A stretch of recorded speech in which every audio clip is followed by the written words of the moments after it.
We are streaming. I saw it come up green. So good evening, everybody. Hi, I'm Kim of Kim Fixes Things. I'm here with Buck Del Campo. We are live. We are caffeine powered. We are. You I are. am. No, I maybe have a little caffeine. And we are live from Clarksville, Tennessee, the outskirts, the Del Campo of Tennessee, of Clarksville. We took the last train, and we are now here. And we are here tonight with a fresh project piece of crap to work on. Oh, it's one that's been worked on many times before. It's just you've seen the pieces and parts. You haven't seen the whole vehicle. I don't know, maybe you saw the whole vehicle. It's a back burner project. I did some videos on my channel, Kim Fixes Things, last winter on this vehicle. And I put new head gaskets on the engine that was in here at the time. And it still blew water out the radiator because it was leaking so bad. The engine block was cracked or something. So, in the months that followed, we found a replacement engine. It's not the same engine, but it bolts in place. So, I did do that. I bolted the engine in place, and I have video of that has never been released. And then I made a special manifold because it was fuel injected, and I'd be darned if I'm right. The harness was like this big around. I'll be darned if I'm messing with all that, especially not on this piece of garbage. Well, the harness. Although you're a good Bronco II. The harness had been on fire. Yeah, it's. I mean, when you have a harness with this many wires. See, it's a Bronco II. Well, you just took yourself out of the picture. I'm back in the picture. So we're here with the Bronco II, and the Bronco II is rusty because when you have a fire and it burns off all the paint, then it rusts. So there's that. But it has 410 or 411 axles, four-wheel drive, with the locking front hubs, which is like primo, right? It is now a 2.9. It is now a 2.9. It was born a 2.8, but it identifies as carbureted.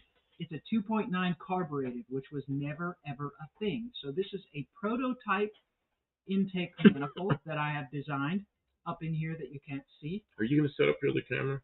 Eventually, yeah. First, okay. We're going to talk for a bit. You know, because people like to you come didn't in say and hi to you didn't say hi to all the on-time So I people. wanted to say what we're about so that people coming into the stream at the very beginning get the gist of what will happen during the stream. And now I'm going to do introductions. There were some people here early, and that's awesome. There are some people here right on time. And if you don't know the point system, I like to give out points when people do good things. We're going to have a catalog like the old cigarette smoking catalogs, the cigar catalogs where you could order stuff with your points, which we don't have yet, but boy, it would be neat someday to have. And until then, I'm still giving out points. I don't have a database. I don't even keep a spreadsheet. I award points. You keep track. It's an on your honor system, right? I can't keep track of all these points. You guys got this. So, to award the people who came in and made a comment right on time, Mike N gets 4 points. Colby Queso, D-Man, Crash Roadrunner Garage, Max Wedge Dick Dastardly, Gearhead 6971, and Mark Sauvé all get 3 points. Did you get Mike N? I did. Okay. Mike N got 4 points. Okay. And because he was first. Okay. I see that Hippie Long was here a little while ago. I hope he shows up. I could still give out a couple more points. Who else was? D-Man says he has 100K points. It's not possible. Somebody My else. spreadsheet PT says otherwise. PT just happened on this channel for the first time about 30 minutes ago. So we might even have some new people here. So Guys. PT's here. Good evening. Welcome. We just kind of hang out in the shop a couple of nights a week. And then on Tuesday nights, we hang out in a studio where we take everybody's pictures that comes in here. They send pictures and show everybody's pictures. Their cars, their shops, themselves, their dogs, whatever. Guys, I don't want to beg. You don't want to beg. If you can give a like or a thumbs up, what it does is it tells YouTube that there's engagement.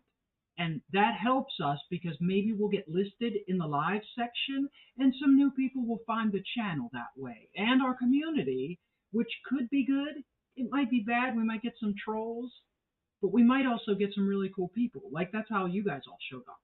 So hopefully it could happen. And if you can help us out in that way, we appreciate it. Mexican Spec, our moderator, is here, so you guys better shape up.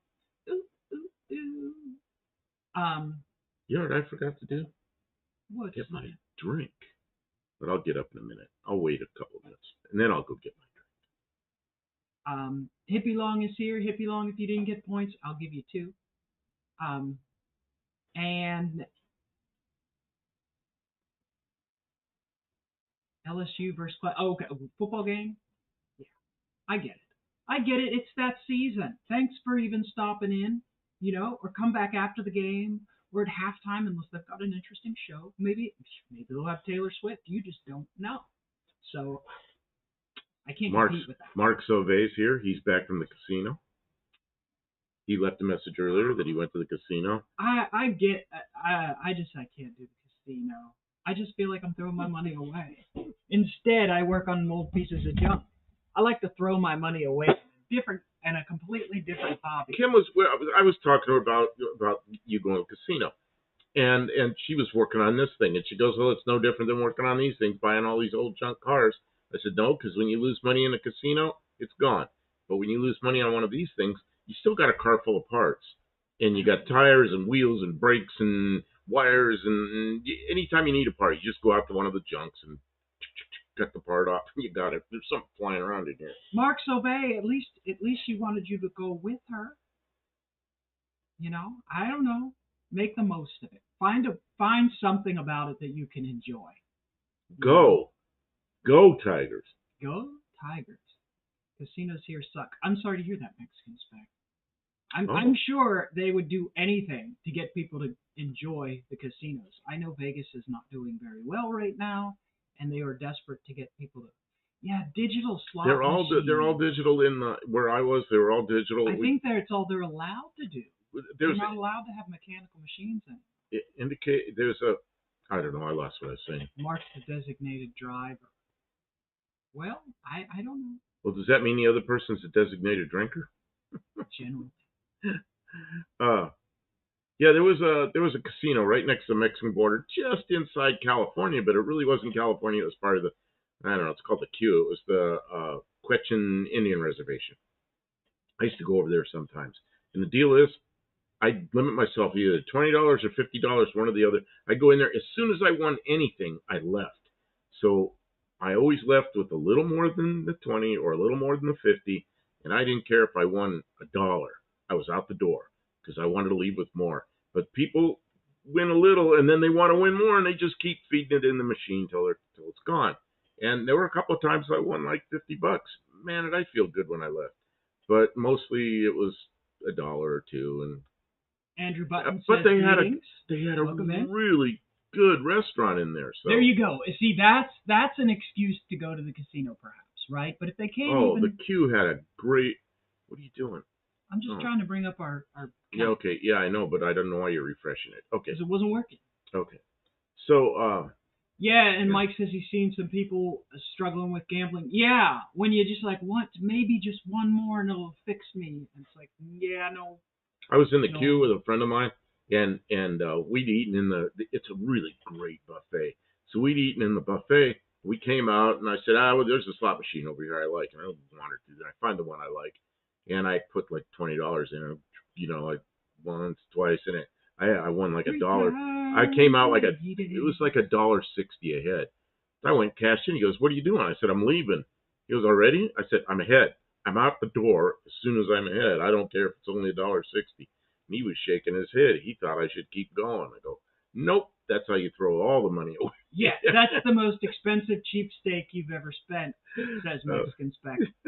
I paraphrase, but yeah. Yeah, I mean, I don't know. It's a recreational thing, right? Like, honestly, can I justify working on this Bronco II at all? Like, I just need to buy one more junk car. That'll fix me, right? So I understand. Like, I really cannot judge. It's just another thing. I talked to a man last night, and he collects bottles of different fragrances, and he says he probably has $10,000 worth of bottles of fragrances.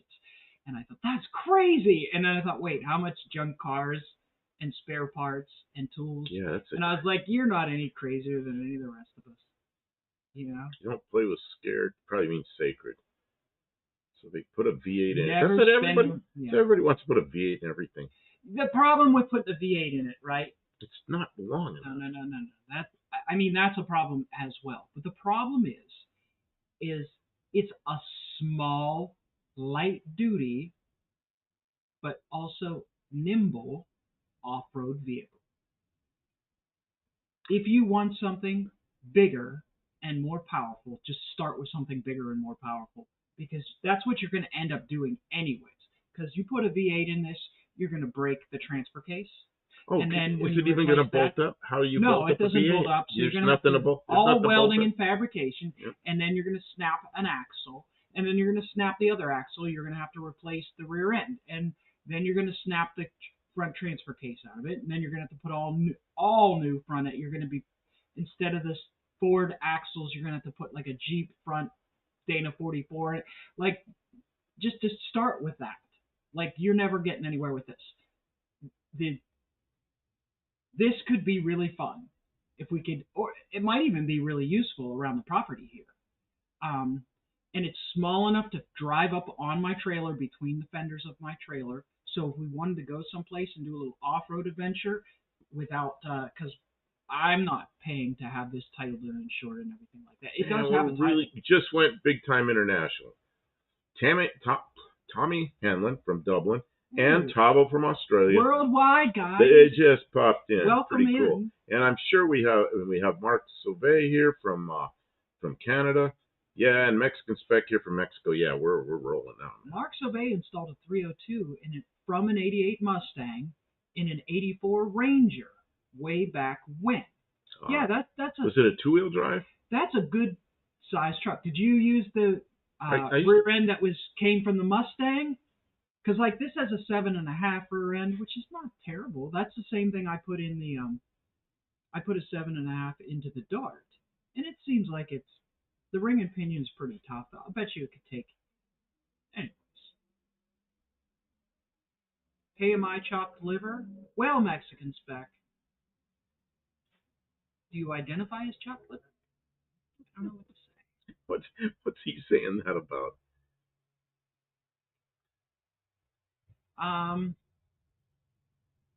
Kim, we're all here to talk to you about your Bronco II addiction. Buff is going to read a letter, and Spec is going to sing a song. That's right. I got to go to. They try to make me go to rehab, but I said no. Okay, yeah, two-wheel drive. That makes a difference because you can probably just put the whole engine transmission in. Oh, yeah, it went from manual to an auto with C4. Okay, so then the only thing you have to really change is the drive shaft. But when you got four-wheel drive and a transfer case and a transmission, it never bolted up to a V8, and then it just turns into a nightmare of stuff. So, she put an engine in there that bolts in. She had to make a manifold for the carburetor. Now, fortunately, they've already cut the fenders out for wheel clearance. It's got kind of big wheels on it. And it's had chemical lightning, which is rust. It's had lots of chemical lightning, so there's not much body left. I don't know. Lightning. That's what happened to the wiring harness. Yeah. Chemical weight reduction. Yeah, the same thing happened to the wiring harness. It said chemical weight reduction. We use a process called fire to burn all the wiring up, and then we just rip that crap out of there. Well, you bought it after the fire. You know what would be really, really encouraging? I made that's why I want you to get a camera up there. Metal. I want you to get the camera up there so you can see what you did. But if we could get this to bark off, like just that would kick butt. Okay, and it didn't have a distributor. It had some other kind of thing. What'd you put in there for a distributor? Oh, if you guys look back, There's a video a ways back, maybe in the spring, where I got a perlite, what is it? No, dynalite, something light distributor thing, and put it into a late bottle distributor and gutted it of what it had. And anyways, I made it. The original was called a Unilite. Unilite. There you go. And you got a Chinese clone of a Unilite. You get 2 points for knowing Chinese Unilite. clone of a Unilite, and you adapted it into another distributor. And you made a thing with 6 slots in it so it would fire correctly. And I can't believe you made it work. So it works. If you spin it, it just goes click, click, click, click, click, and makes fire. Mexican Spec says if you want a V8 Bronco II, get an Explorer. Yeah. I don't want to buy one. I have this picture in my mind that I'm going to do off-road adventures, but I just don't think we're going. What did the distributor come from before you converted it to Unilite? It is a distributor from a 2.9. Oh, okay. Because I looked at it, it looked brand new. Okay. Because I needed the shaft to go onto the oil pump properly, and I needed the gear to go onto to spline into the cam properly. Now the problem with this distributor an issue with this distributor, if we ever tried to like drive it on the road or eke out decent fuel economy, is it has no mechanical advance mechanism. More international. Dean Stevenson here from New Zealand. Okay. Andrew Button gets 2 points for Unilite because they were probably. But Andrew Button says when they worked, they were great, but it was about half the time. Hey, I had one of the very first Unilites. I bought the whole distributor, the whole shoot match, and I put it in that Chevy that I had in my Cougar. And man, that never missed a beat. It was great. Buddy Carfano made it in. Welcome in. So I never had a problem with it. Dean, I saw you in a stream earlier today. I saw one of your personalities, at least, in a stream earlier today. Tim is here. The only thing the casinos are good for is the buffets. Do they have buffets anymore? The buffet in the Q, which is right on the Mexican border, right Arizona, California, and Mexico, right where it comes together. There's a place called the Q, and it's on an Indian reservation, and they have 2 nights a week. I think it's Friday night, Saturday night. They have a buffet that is outstanding. It is one of the best I've ever been in, and that's mostly why I went there. Okay, let's see here. DF Repairs here from Alberta. Welcome in, DF. How's the weather up there? Oh, David Bear. Is that what DF is? David Bear. You're David? I think that's what you mean. Andrew Button says, Unilights are very sensitive to voltage, and it's easy to fry the light in them. I didn't know that. Mine was just worked perfectly. I'm trying to remember what I had for a charging system on that car. It had a small block Chevy and a Cougar, and I don't remember if I adapted. I don't remember if I adapted the Ford alternator to the front of that engine, or if I used the GM alternator. It seems to me I adapted the Ford alternator to it, but I don't know. Whatever it was, the battery voltage was just normal. Okay, Hot Rod Guy Garage is here. Hello. DF Repair says yes. So DF Repair is David Bear. We can't bash casinos all night, guys. Some people just like to gamble their livelihood away, and every once in a while, somebody makes money. Because if nobody ever won any money, then you wouldn't go. He says it wasn't really a casino like what you would think. It's in the back of a smoke shop in the Indian Reserve nearby. You know what? The Indian Reservation where I used to go was it was a huge casino, and it was a nice place. There were 2 restaurants in there. There's a hotel. They really did it right. But the buffet was just outstanding, and which is really why I wanted to go there most of the time. Slot machine. Buddy Carpano, watch Kim's skid loader video. Will clear plastic hose hold up pressure as good as rubber hose? Oh, it's got cord in it. That stuff it's a corded hose that's good for 300 psi or something. Yeah, but that's not a pressurized. And she's got it. That's on the return line, so it's just a return line. It's an overkill. And Craig, it's just, I mean, we're just trying to get the machine to go again. We can replace some of those hoses. more international. Craig Mays here. Good evening. I don't think it's going to hold up to heat. That's my biggest concern. Is that if it gets hot, if the machine starts running really hot, that hose is. Yeah, it says somebody has to pay the electric bills for the lights in Vegas.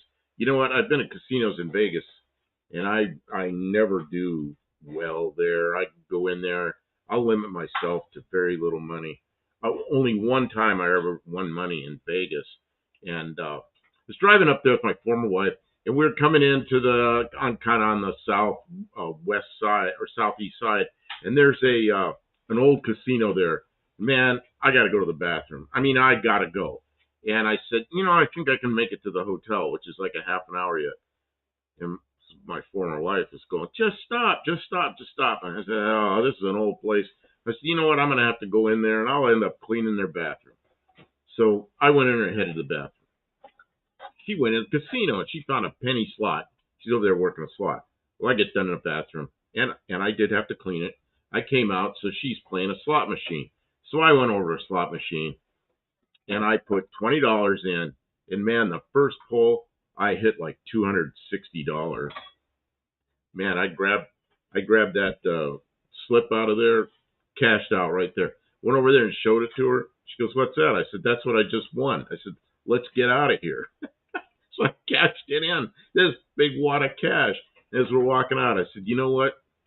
I did have to clean the bathroom, but you know what? They paid me well." That's the most I ever won in any casino. Oh man. So so I did win once, right outside of Vegas. Changing out the lens, guys. We're almost Changing there. out the lens. Kim We're is almost changing there. the lens. Oh, you can see what she's doing. No, She's setting up the the other camera. other camera. So mostly I don't gamble. I've done it a few times. I'm just too darn poor. This doesn't work. Doesn't try. And I'm addicted to junk cars. Yeah, if I gamble with anything, it's with cars. Junk. Oh yeah, this car's good. This will be great. This will be great. And then Facebook Market. And then we're over here pulling the head off of the engine that was supposed to be running. Yeah, right. The problem around here is everybody's too smart. All the good cars get fixed. By the time they hit Marketplace, they are piles. Complete and utter piles of junk. It is a gamble every time. Mexican Spexes. I went to a few casinos in the 10 years I lived in Vegas. You learn where to go. Can you scooch forward? I can't. Where I like to go in Vegas was not really for the casinos. I used to go stay at the, what's the name of it? The Luxor. And I had friends that stayed in the one next door, which was, I can't remember what that is. But there's like a shopping mall between the two hotels where you can walk through from one hotel to the other. They also have a little tram that runs in there. But there's a Mexican restaurant in there that's worth the trip just for going there. So I used to go to that. I'd go stay there one night or maybe 2 nights and go out with my friends, and we'd go to that Mexican restaurant. And we just always liked it. So I did play a couple of slots there once or twice, but mostly no. I went and I played in the casino I'd go to the Mexican restaurant.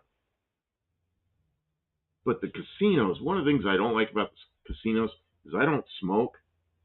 So I go in there and it's just the cigarette smoking, it just make your eyes water, So I really like that. Those freaking tourists are everywhere. Yeah. Mexican Spec says that isn't always true, Kim. Sometimes the snot-nosed descendants of good people sell off good cars. Yeah, that happens. You're good at finding that stuff. DF Repair, not junk cars, just pre-tested. Oh, I know, but you see, you don't understand is just may not have been. That may happen where you are, but here it does not happen. The snot-nosed descendants have friends, and the friends get the good cars. They do not end up in the cars. They don't.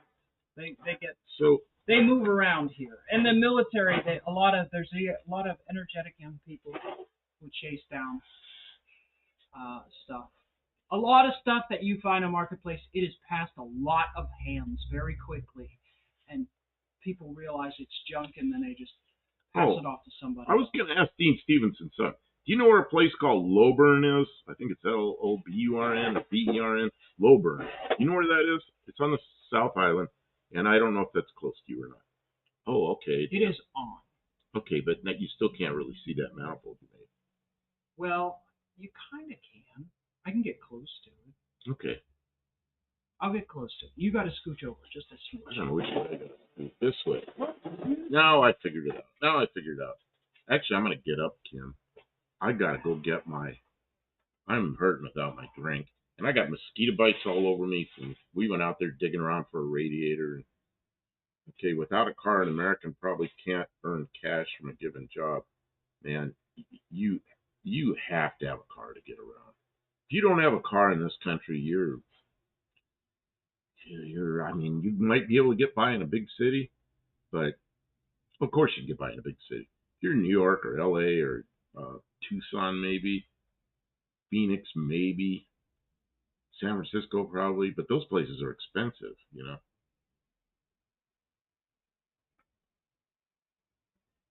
Okay, Tim 72. Using it in front of an air conditioner helps. I have a GoPro, but haven't used it in the heat here. Yeah, and someday we'll do a video on Kim's that she modified her GoPro with.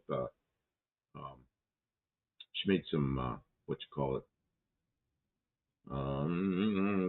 Some little cooling fins anyway. Heat sinks. Oh yes, my uncle lives there, says Dean Stevenson. Well, Loburn, that's the place. We had a dealer there, and that's where I sold. Oh my God, I wouldn't even say I sold airplanes. That guy bought airplanes from us, and uh, he's amazing. And we sold a lot of airplanes. The guy in Loburn, but that's years ago now. Mexican Spec says I don't need a car here as long as my legs still work. You know, when I lived in Maryland, the town I lived in Maryland, I needed a car because I was in a part. It was a long, skinny town. Kim, your camera just went off. Okay, I'm gonna. What do you want me to do? Because we got half of a Burn Cottage Road. I think that's where Barry Cuda lives. Jackson Orchid was Marks. I'm not sure what that is. Is that, oh, it's off. Yeah, that's what I said. Your camera failed. That's what I said. What do you want me to do? And you didn't say anything, so I didn't know what to do. Hey guys, I gotta. She's redoing something with the camera. I'm sorry. We got nothing. It'll come back. No. Baby, come back. Oh, just leave it there while I go get my water and Every time everything. fool could see You're not going to leave it there. I was wrong and live without you. Baby, come back. Yeah. Hey, you can blame it on. I was wrong, and I just can't live without you.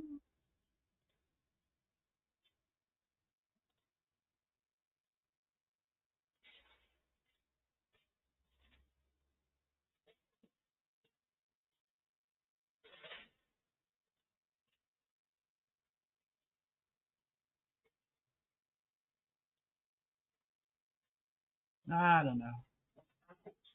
Whoop. We're out of water? No, it's plastic. It's all wrinkled over, and I can grab the bottles, but they won't come out of the plastic. DF Repair is blind. I didn't know that. That makes it hard to fix cars. It really does.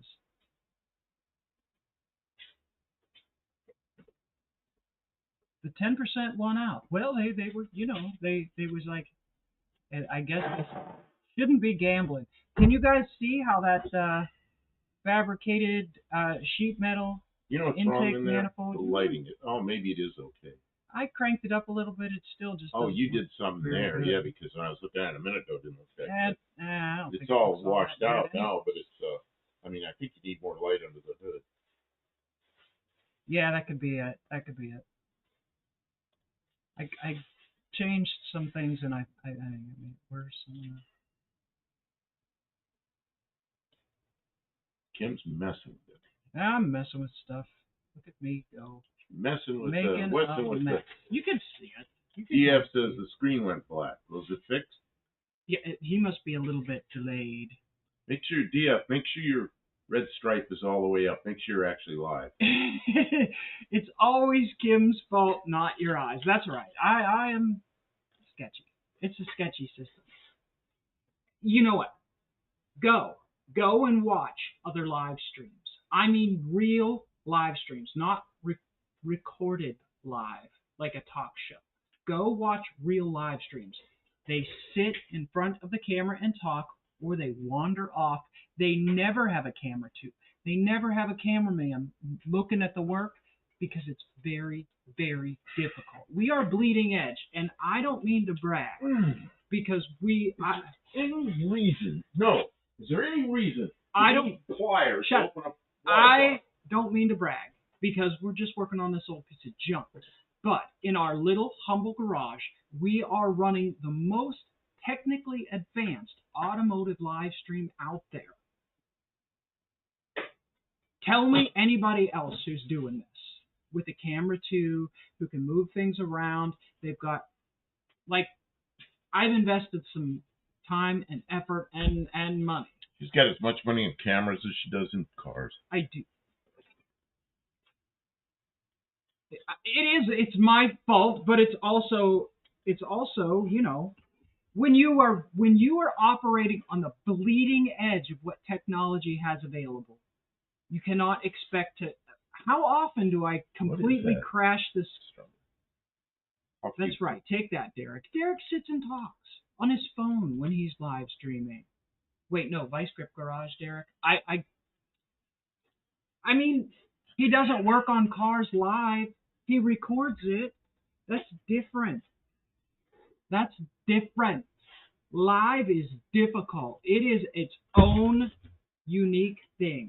Regular YouTubers are not the same as live streamers. And live stream doing it well and keeping it entertaining is incredibly difficult. When something bad happens during a live stream, there's no faking it. You had a problem. You spun a bearing, whatever it is. Well, you know it's like, oh. We don't have a big obnoxious microphone.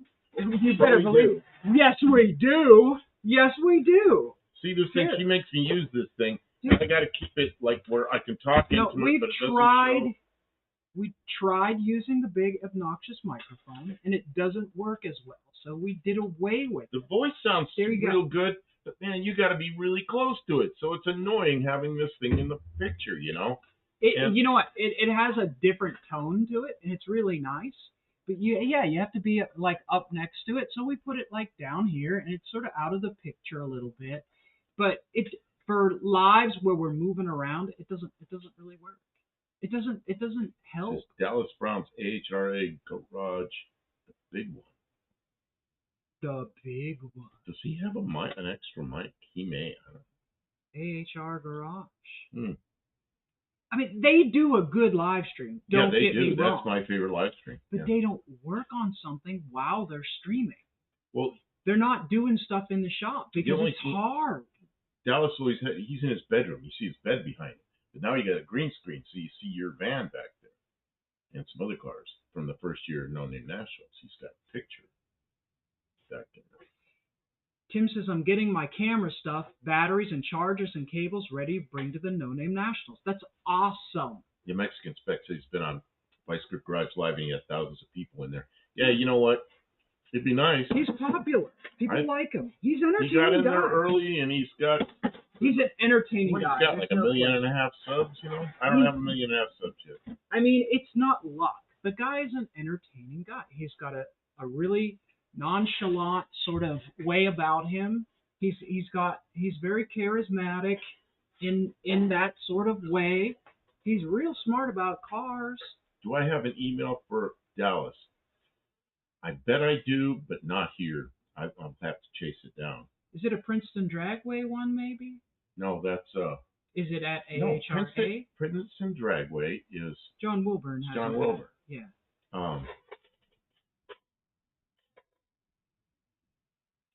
no, it wouldn't be nice. That is uncontrollable. Yeah, the biggest live I was ever in was a guy in Russia, and his channel's not all that big, but his wife was having a baby, and he took her to the hospital, and he was outside and had to go through some thing to get in, and she was already in there, and they had 17,000 people in the live, and it was just like going by. You couldn't get in, you know. You just have to pick a comment here and there that you want to respond to. But, you know, you can imagine a guy, this is his first child, and he's outside the hospital trying to get through whatever they had to get through in Russia to get into the hospital. So he wasn't even paying attention to it. He was just talking in there. It was crazy, you know. Tavo says the phone wins out every time. You know, we have good luck with the phone, and we have good luck with the phone? The telephone for recording. Oh. Camera phones can be really good, you know. It's convenient, and the lens is usually a pretty good thing. And then some of them have built-in like anti-shake. The GoPro. Anti-shake. That's GoPro that's what I need for my left hand. The GoPro is really good as sort of a selfie sort of vlogging camera, but it's terrible. You cannot use it to live stream. And the phone, although the phone for just like a sitting there talking can live stream, if you start trying to move around, it's all problems. It's nothing but problematic if you're trying to run a stream like this from a phone. It just doesn't work. We've been doing this for a year now, and it is work. It is a struggle to get that camera going. I've got another camera. We've been doing this more than a year. More than a year? Yeah. Well, we were doing it before the Nationals last year. Oh, I don't know. Maybe we weren't doing the shop. I think we were recording in the shop. We weren't live streaming from the shop until the winter. Probably not. Yeah. Might be not quite a year up in the shop. See, Mexican Spec says, we may go live tomorrow just to bore people to sleep. I don't have any new pictures, though. Yeah, I don't know. It depends on what time. You know what happens? We end up staying up really late in the shop. And then we get home. The sun's coming up before I can get to sleep. So then I miss your live. And I feel bad about that. So I got to start. Mexican Spec, you're absolutely right. It says coffee with cream, if you please. One of my ex-girlfriends. Mark Sauvé, 7 subscribers, 14 videos.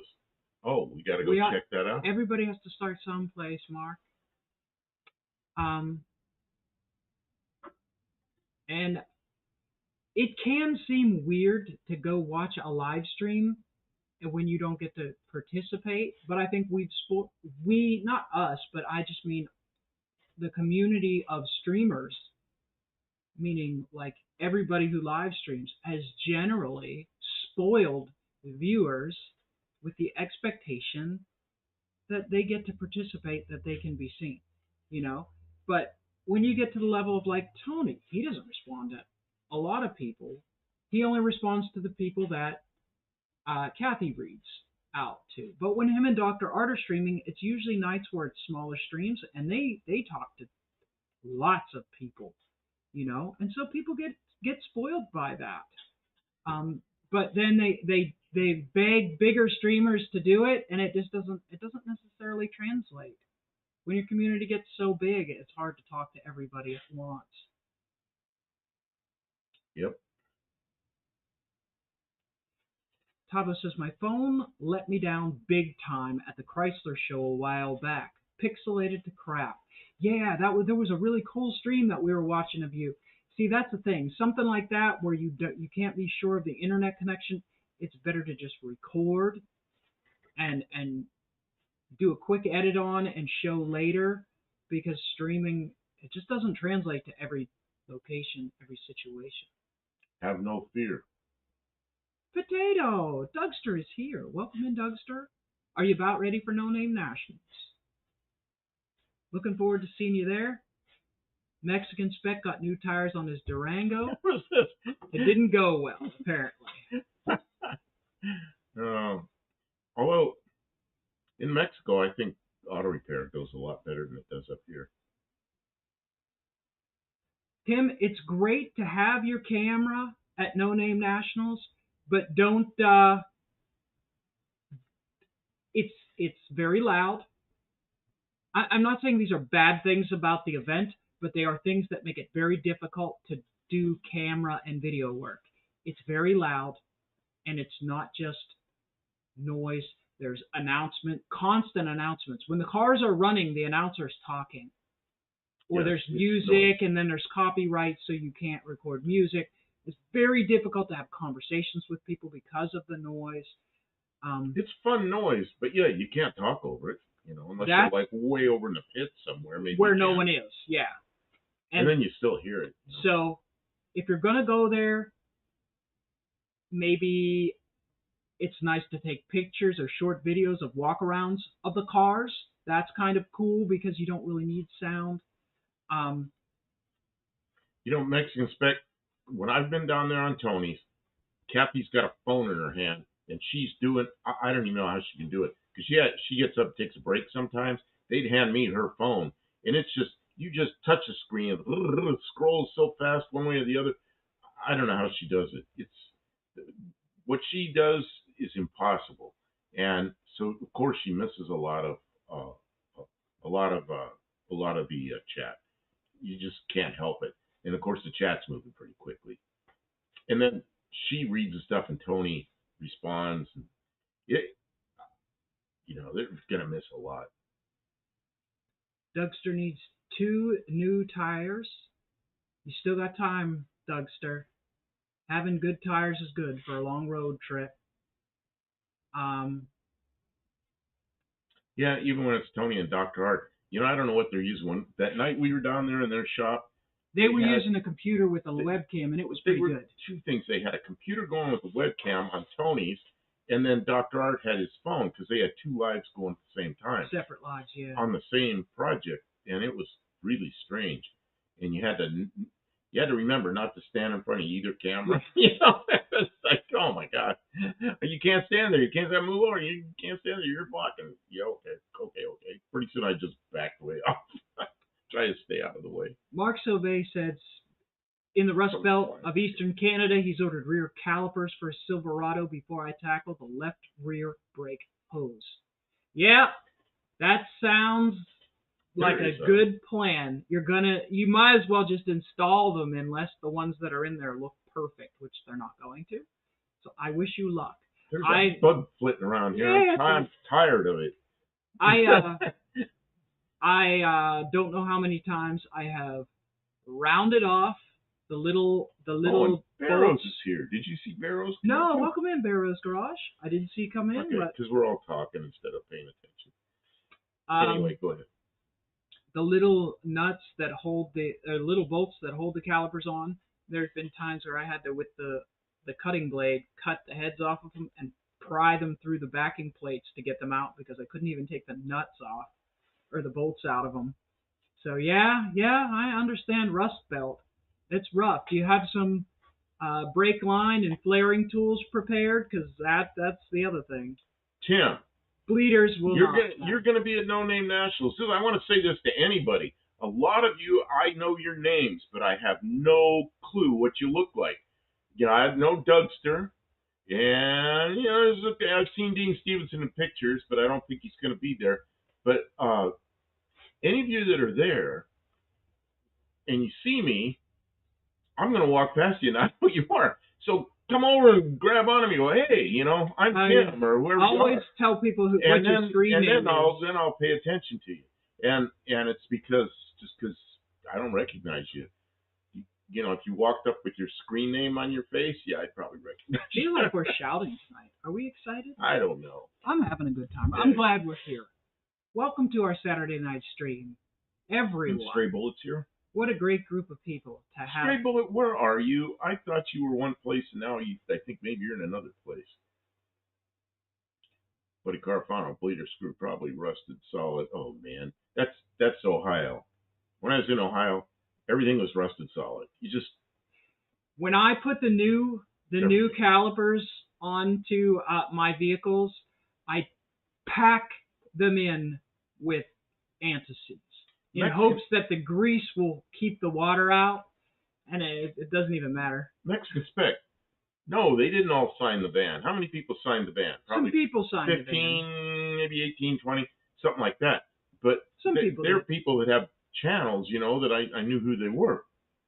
But if you don't have a channel or you just have a channel so you can chat, I'm not going to know who you are. Walk up and say hi. Go, hey. We Bob. try and get stickers from people. We don't have stickers. Stray Bullets in Northern California. Okay, that's where I thought you were. Something you said the other night made me think you had gone to Canada or something. I don't know. But yeah, Northern California is where I thought you were. Yeah, and that was 2 years ago they signed the ban. Well, I don't know what Tim looks like. I should. We probably met. We met you, didn't we? You know what? I do have a picture of Tim. I only know you by your username. I have a picture of Tim because I used it on a thumbnail, and he was standing next to a NASCAR stalker that he drove. But that's... Oh, that's right. I'm not sure I remember that him, picture.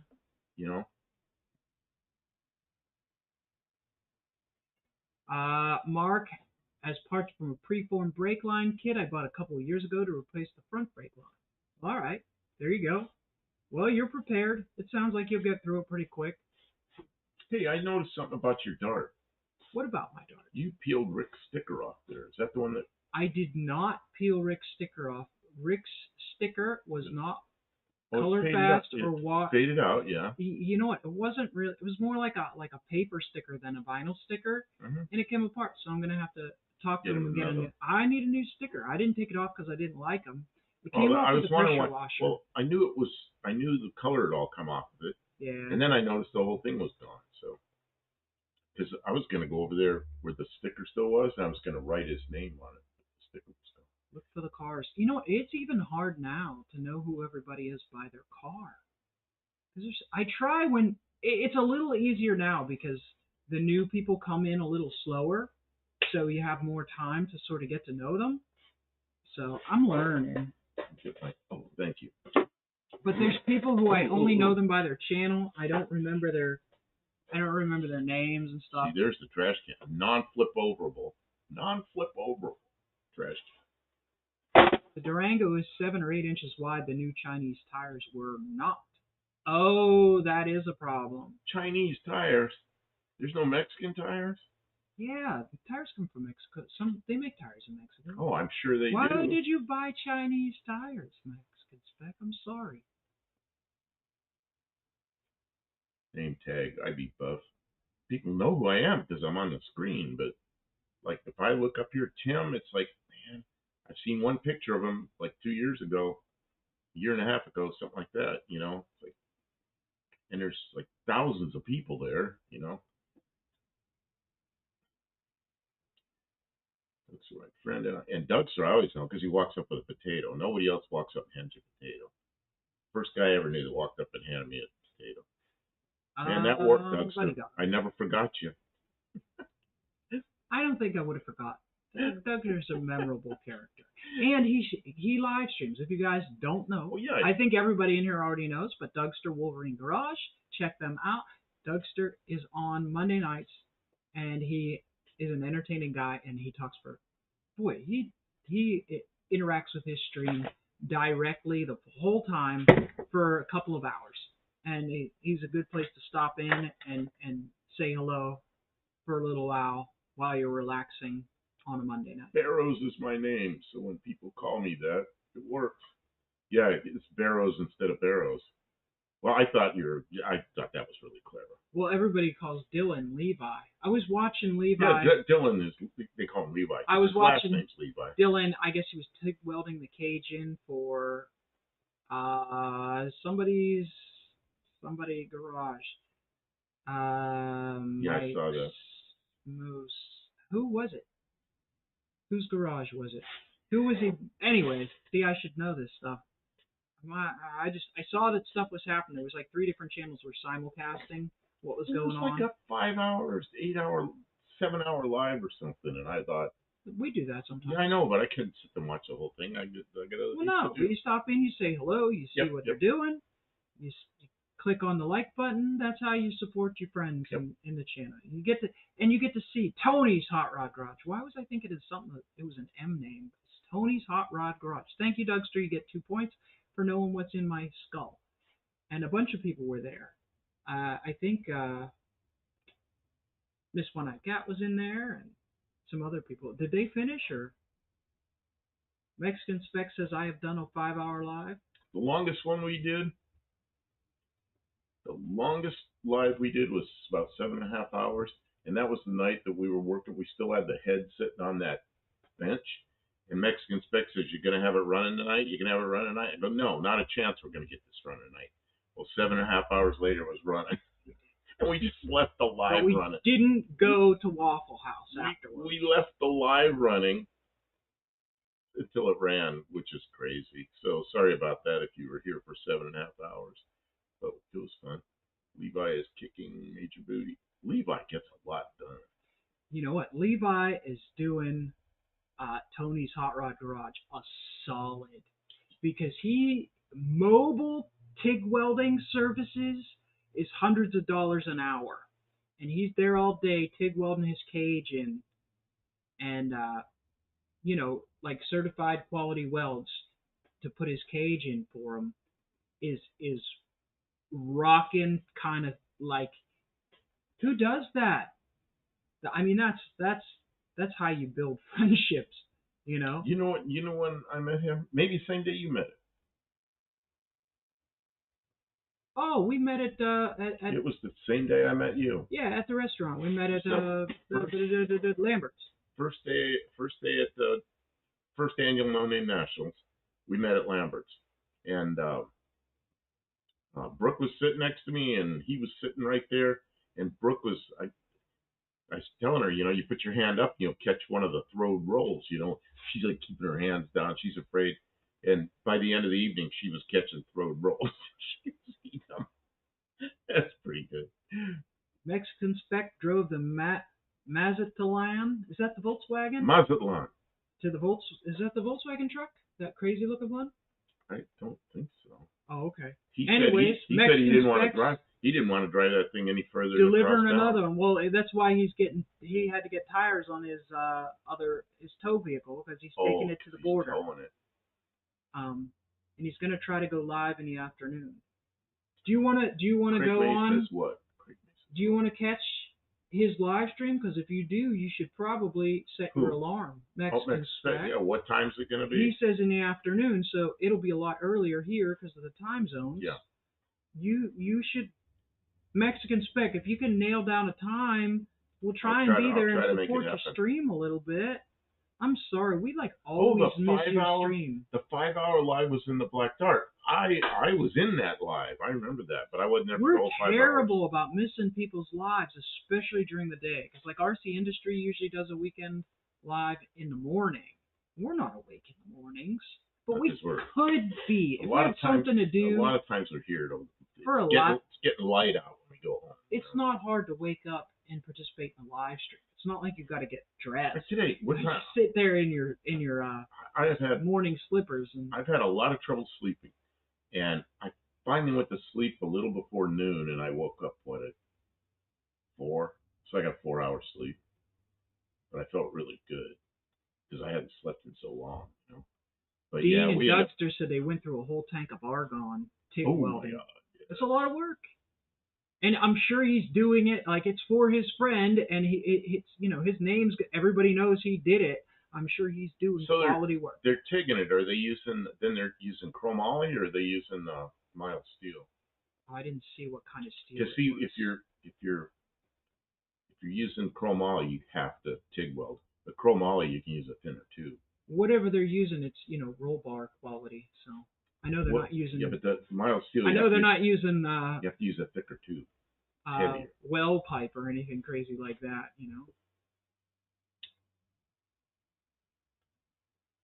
Next I have to be on with Tony at 5. It's like 2 p.m. Pacific, so it'd be 4 p.m. here. Oh, we could probably do that. No, it'll be earlier here. No, it'll be later here. When it's 2 p.m. Pacific, it's 4 p.m. here already. Okay, you should set a reminder alarm in your phone that says, see if Mexican Spec is streaming. Can you hand me my phone? What happens is we're watching something, we're hanging out, we're doing nothing. And then all of a sudden I see that Mexican spec stream just ended 10 minutes ago. Well, Or he's been streaming for 2 hours and I catch the last 5 minutes and I'm like, oh man. Dougster says an old guy stopped by Wolverine Garage and asked if I wanted all of his Beetle parts free. He just wants to see the stuff be used, and we will see what comes of this.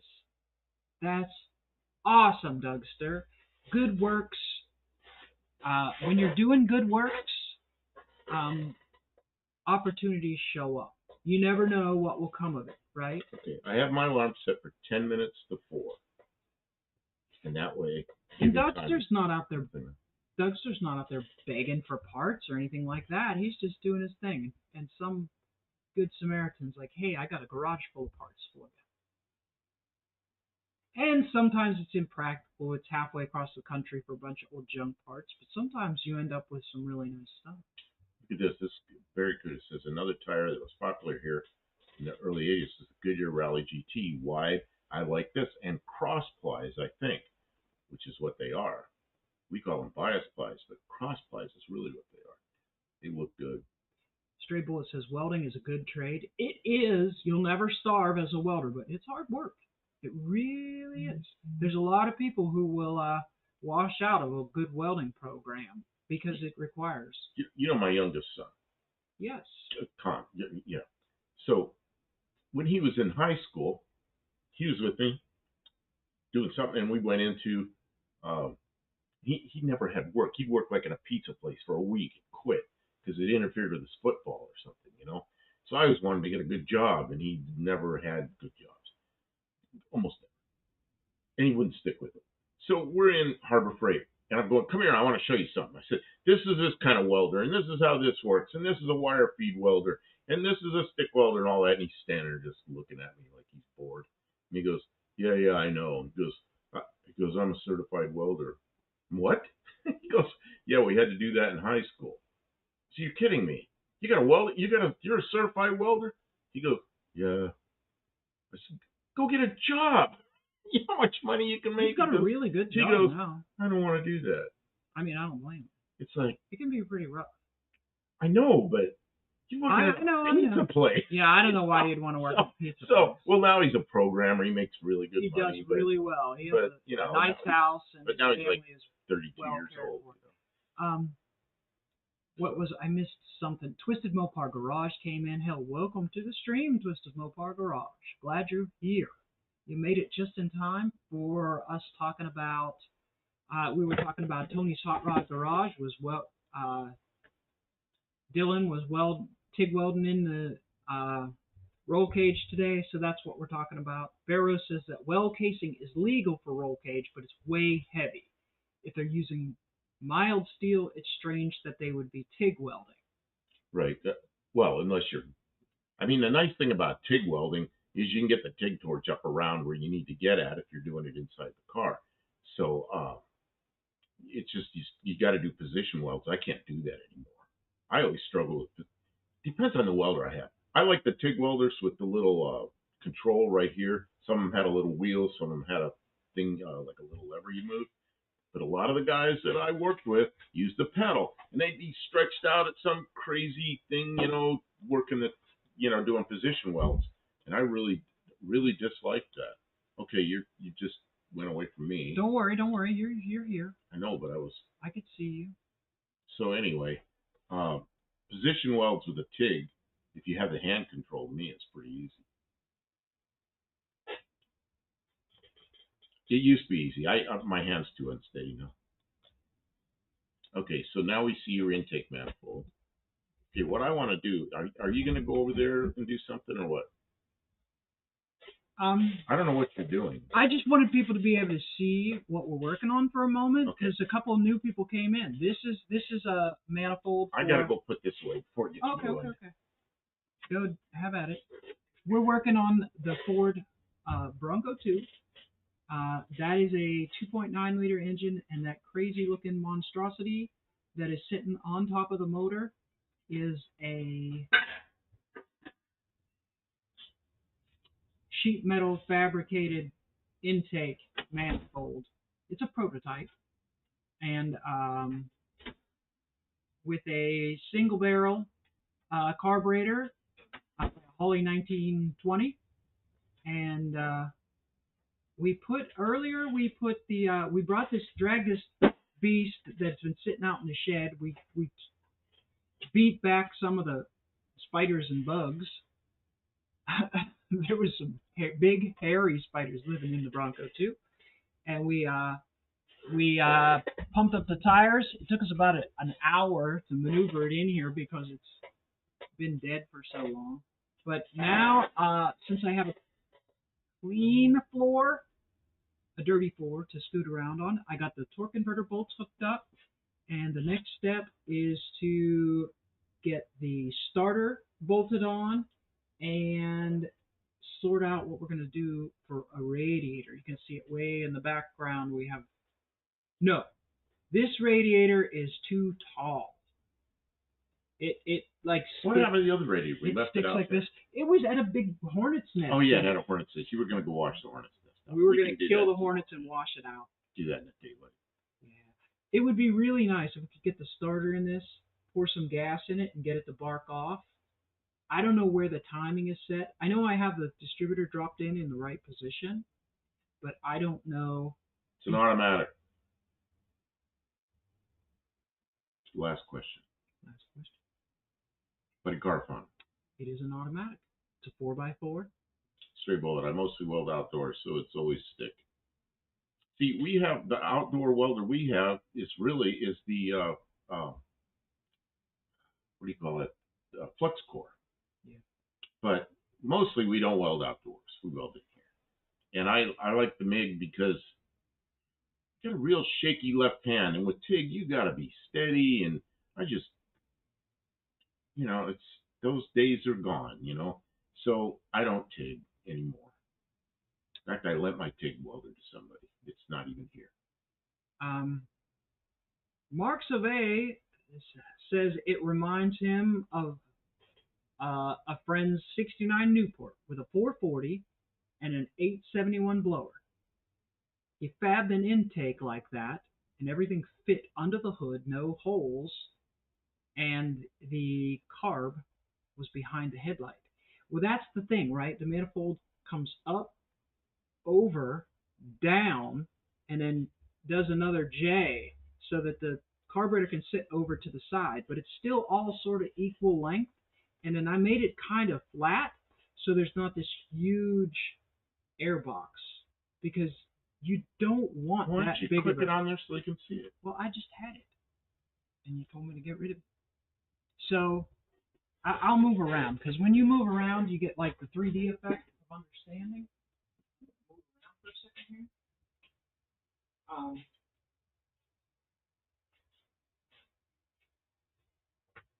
See, that was a throttle body of some sort. No, it wasn't a throttle. What the hell was it? Injected. Well, yeah, but it had to have a throttle body somewhere if it's fuel injected. Well, the throttle. Yeah, that was up there. It was up here. And but the problem was it was this big tall thing, and it was like wide open, like this big. And so I cut it off. I made this down, and now it goes over and over here. Now we might need some heat under here, but the exhaust manifold's right down there. It should warm up and vaporize some of the stuff. And I have this carburetor sits in such a way. I'll take this off so you can see, get it even closer. I should have used maybe I should use a different lens. This camera's no good because you can't zoom. Somebody said something about TIG. Oh, it's Barrow says TIG has become a fad. What I can't believe is with a roll cage, they let you TIG weld it. With aircraft, we TIG weld, and you got to normalize the chromoly afterwards to get it somewhere around 70,000 psi, or 90,000 psi, I mean. So they just TIG weld. So you've got the the heat affected zone right outside the weld. It's just hard as nails. I don't understand why they let you do that. So I don't know. I'm going to change lenses again. You can't go in there and normalize it after when it's inside a car. I don't know. Guys, I'm going to change lenses. You're going to see nothing for a second. What happened? I'm going to take my seat back if you're not going to get it. Don't take my seat. Oh, my Feel it, take butt is hurting. I don't know how you can sit in this seat. I I've don't been know. sitting I'll in it make for you half sit an in it. hour and my ass is hurting. Oh. About your ass. Okay, let's see. Oh, I got my chair back. Oh, it feels good. Olive's here. Hello. I don't know what you've done there, Kim. Okay. So, the lengthiest part of this process was, see, this gasket sits on this steel plate. This is thicker. I cut this out, and I welded it on the underside. I welded it to this piece of steel. So this is definitely all sealed up. I don't know what this glob is there. It doesn't. I can see the glob. The glob is so that Keep that from turning? keep it from falling. Oh. What kind of spin? Oh no, you know what? These are studs. They're The studs. glob is a nut welded to the inside of it. Okay. I even forgot. So these I know you can't see me, these are Mexican studs. spec, because we're looking at a project I right now. could put some like Loctite or something on them, but I'm not that worried about it because once you put the nut on top of it, they seal up. So I got that, and then I got my Holly 1920. I made sure that the linkage wouldn't hit over here. Mexican spec says, doesn't the Bronco need more than one barrel? You know what? We're going to drive around on the property. The maximum speed that thing will go is probably 20 when I'm yelling at her to slow down. This one barrel would supply adequate CFM for a 225 slam 6. So how many? Oh, so how many cubic inches is this? 3.7 liters. 2. This is a 2.9. This is a 2.9. So this should be adequate, fully adequate for this. Actually, I had a 2-barrel carburetor, and I took it. I did not make a manifold for that because I was worried it would over-carburate the crap out of this. Mexican spec says Holly 1920 and then 1,000 question marks. So you get to answer 1,000 times. Yes. It's a 1920. I already had this Holly 1920. It came off the motor that is currently in the Dart. It came with the motor, and it is brand new. Brand new. It's never had fuel in it yet. Well, it's a brand new rebuild. Never had fuel in it. So, it'll work. Some people hate them. Some people love them. Yeah, Mexican spec says. I just want it to run. Mexican spec says it's garbage. Garbage. Of course it is. Everything we own is junk. Mexican spec. You know what? If it meters the fuel in there and the engine starts, we are going to be happy with it. Everything we own is junk. Mexican spec. If we can make it run. She got it with an engine that is now running in the Dart. We don't need it on that engine. It runs. So what carburetor do you have on your Dart, Kim? Some Ford thing that I got off of Amazon. Amazon knockoff of the same Ford carburetor as what you have on your car. No. Yeah. You have a 2-barrel on that? Single barrel. Your car has a single barrel as well. No, it has a 2-barrel. No, it doesn't. Not the Valiant. Oh, not the Valiant. Okay, yeah, because my Valiant has Ford carburetor. Oh, yeah, I don't know what that thing is. Some little 1-barrel goofy thing. Same as a Ford. DF says not junk, pre-tested. It might be junk. This is a huge IF. IF. The thing of it is. That is a huge IF. What's an IF? Even if it is junk, it don't matter because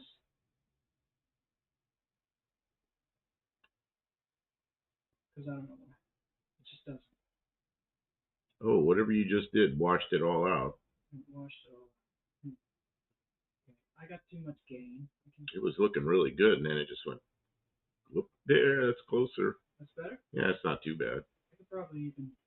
No, that you ruined it. There, that's probably okay. All right, look at us. Balancing the colors. Balancing the colors. That's what we do.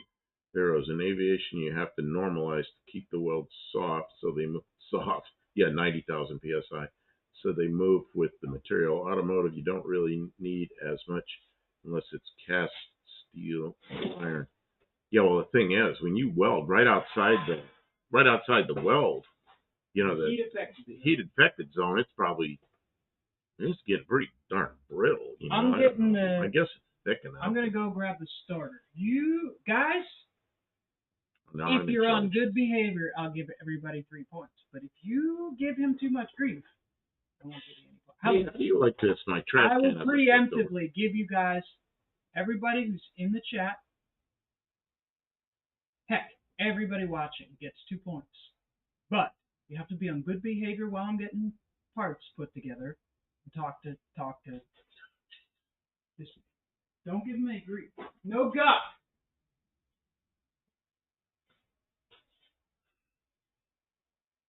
Mexican Spec doesn't like your carburetor. He's just a Holly hater. That's all right. You guys can talk about how much you hate a Holly 1920. Hate on my carburetor. If it runs, though, do you think it will run?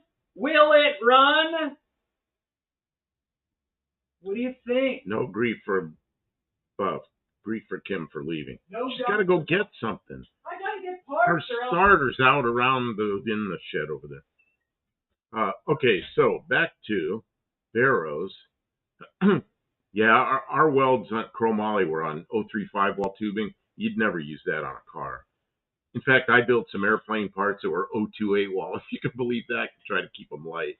But most everything we did was 035 wall, so it's pretty small welds, and then we'd normalize everything. Normalize, try to get 90,000 psi. Because you get an accident in an airplane. I've seen people crash airplanes, the tubing's broken right outside the weld where it wasn't normalized. Buddy Carafano says, I'd rather talk junk than get points. You know what's out there, I noticed? What? That Corvette radiator that has the hoses that came off the other motor that was in here. Corvette radiator. That's an 87 Corvette? Yep. It doesn't say, so I don't know. Yeah. Dubster says, my friend Fred would love this Bronco. He has the knack for them, as he has had 25 plus of these.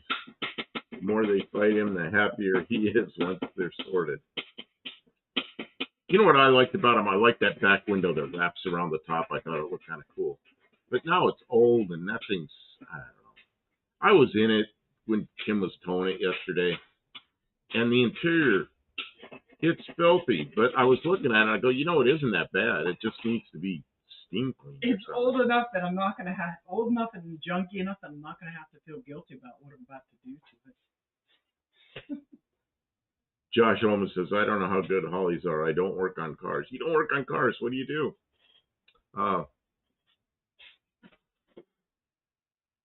Paul says, they seem pleasant enough, that gen of Broncos and Rangers. So they weren't that good when they were almost new. They didn't get better with time. Huh. I don't know. Some people like them. Some people don't like them. Stray Bullet. They used to gas weld aircraft frames with excellent results. For 3 years, I worked in a place where I gas welded airframes, and I was really good at it.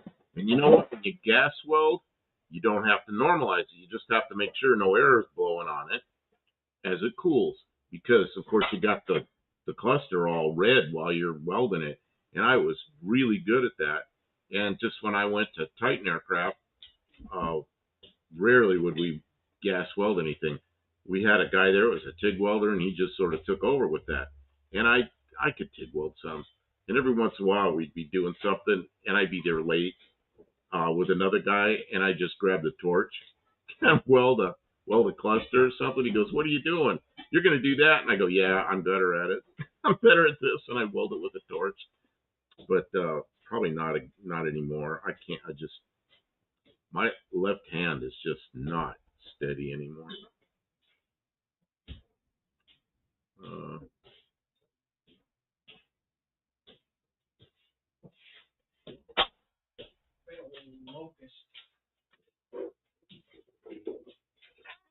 A big old locust. Locust. Locust. Finkus. Oh, what do you get? Filthy tools. Okay. Filthy tools? Yeah, that's one. You know, what do people think of these? I mean, they're okay, but I don't like these big old rubber handles. But some people like them. I don't know, but they are nice. They're a nice tool, but I like just the old metal. I guess that's just because I'm old. Olive is here. Welcome in. She's been here for a while. I said hi to her like half an hour ago, Oh, and you just missed it. I'm sorry. I've been distracted. Josh Holman says experiments and projects, also teardowns. Teardowns. Okay. Yeah, in the early '80s, the Geo and the Bronco and the Suzuki, they all had that. What happened super to our? Short wheel? Can everybody hear us? Our microphone doesn't seem to be working. Scroll down. Maybe it's down. There. Okay, it is working. You it's just couldn't see it. Yeah, the bar graph went away. You know why? I don't know why it does this every once in a while, but yeah, you got to do that so you can see all the bar graphs. It disappeared. Yeah. Okay, now I can see it. I thought our microphone died. Mm-hmm. Mm-hmm. So, what time is it? Okay. You know what we didn't do? We came up here. What did we come up here to do early? The torque converter. Yes, that's why I came up here early. We came up here to do some shorts. Because at midnight, well, no, tomorrow's Sunday. The short will go up late. It's fine. Short will go up late. Because Sunday I put the short in at like 11:30 or 11:45 in the morning. I schedule it for them. And it seems to do better on Sunday when I do that. Every other day of the week I try to schedule it in for midnight. Mark Sauvé says 11:46 OM. Yeah, it's like 10. Yeah, it's 10:46 or 7 or something here. I don't know. That's one of those wind up or little battery clocks up on the wall, and it's plus or minus 5 minutes. PM. Yeah, okay, that makes sense. Hardest thing to do as a welder is see after 20 plus years doing it. In the past 4 years, I've really noticed a drop in my vision. It happens anyway.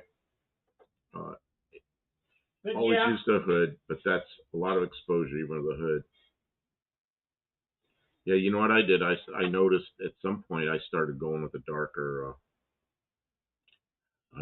lens, but you can't go too dark because then you can't see the detail. But I did change to I had a Harbor Freight hood. Found tool. We're making money.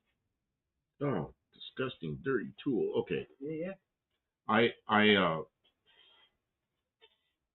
had a Harbor Freight hood. It was getting to hurt my eyes, and I changed out instead of buying a hood, I just bought a lens, and the lens cost more than the hood did. But I bought a good lens. Man, they made a big difference.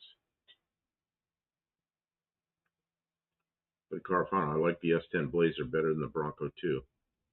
I have not had either. I had an S10, but it was a pickup. It's a first gen pickup. I think 2348. Yep. I think the Blazer. The nice thing about the Blazer, his parts are easier to get to, and I think they didn't have the inherent engine problems these had. A couple people told me every one of these they ever had a bad head gasket. Jim's Fastback Garage is here. Good evening. Hey, Jim. The guy with what I would call a late model Mustang with an early model top. Early model Fastback. But nobody else would call a 68 Mustang a late model. What are you doing, Kim? I'm just taking this off. Well, it's making noise back there. That's that bug grinding away at the light. Oh, that's a bug doing that. Yeah. Oh my God, that thing's huge. Yep. That is a huge bug. It's a big bug. It's like a small airplane. I'd shoot at it, but then you know what? They have drones smaller than that bug. I'd get the light. I thought it was something you were pulling. Yeah, some big old bug. Stray Bullet says the auto darkening lenses are hard on your eyes.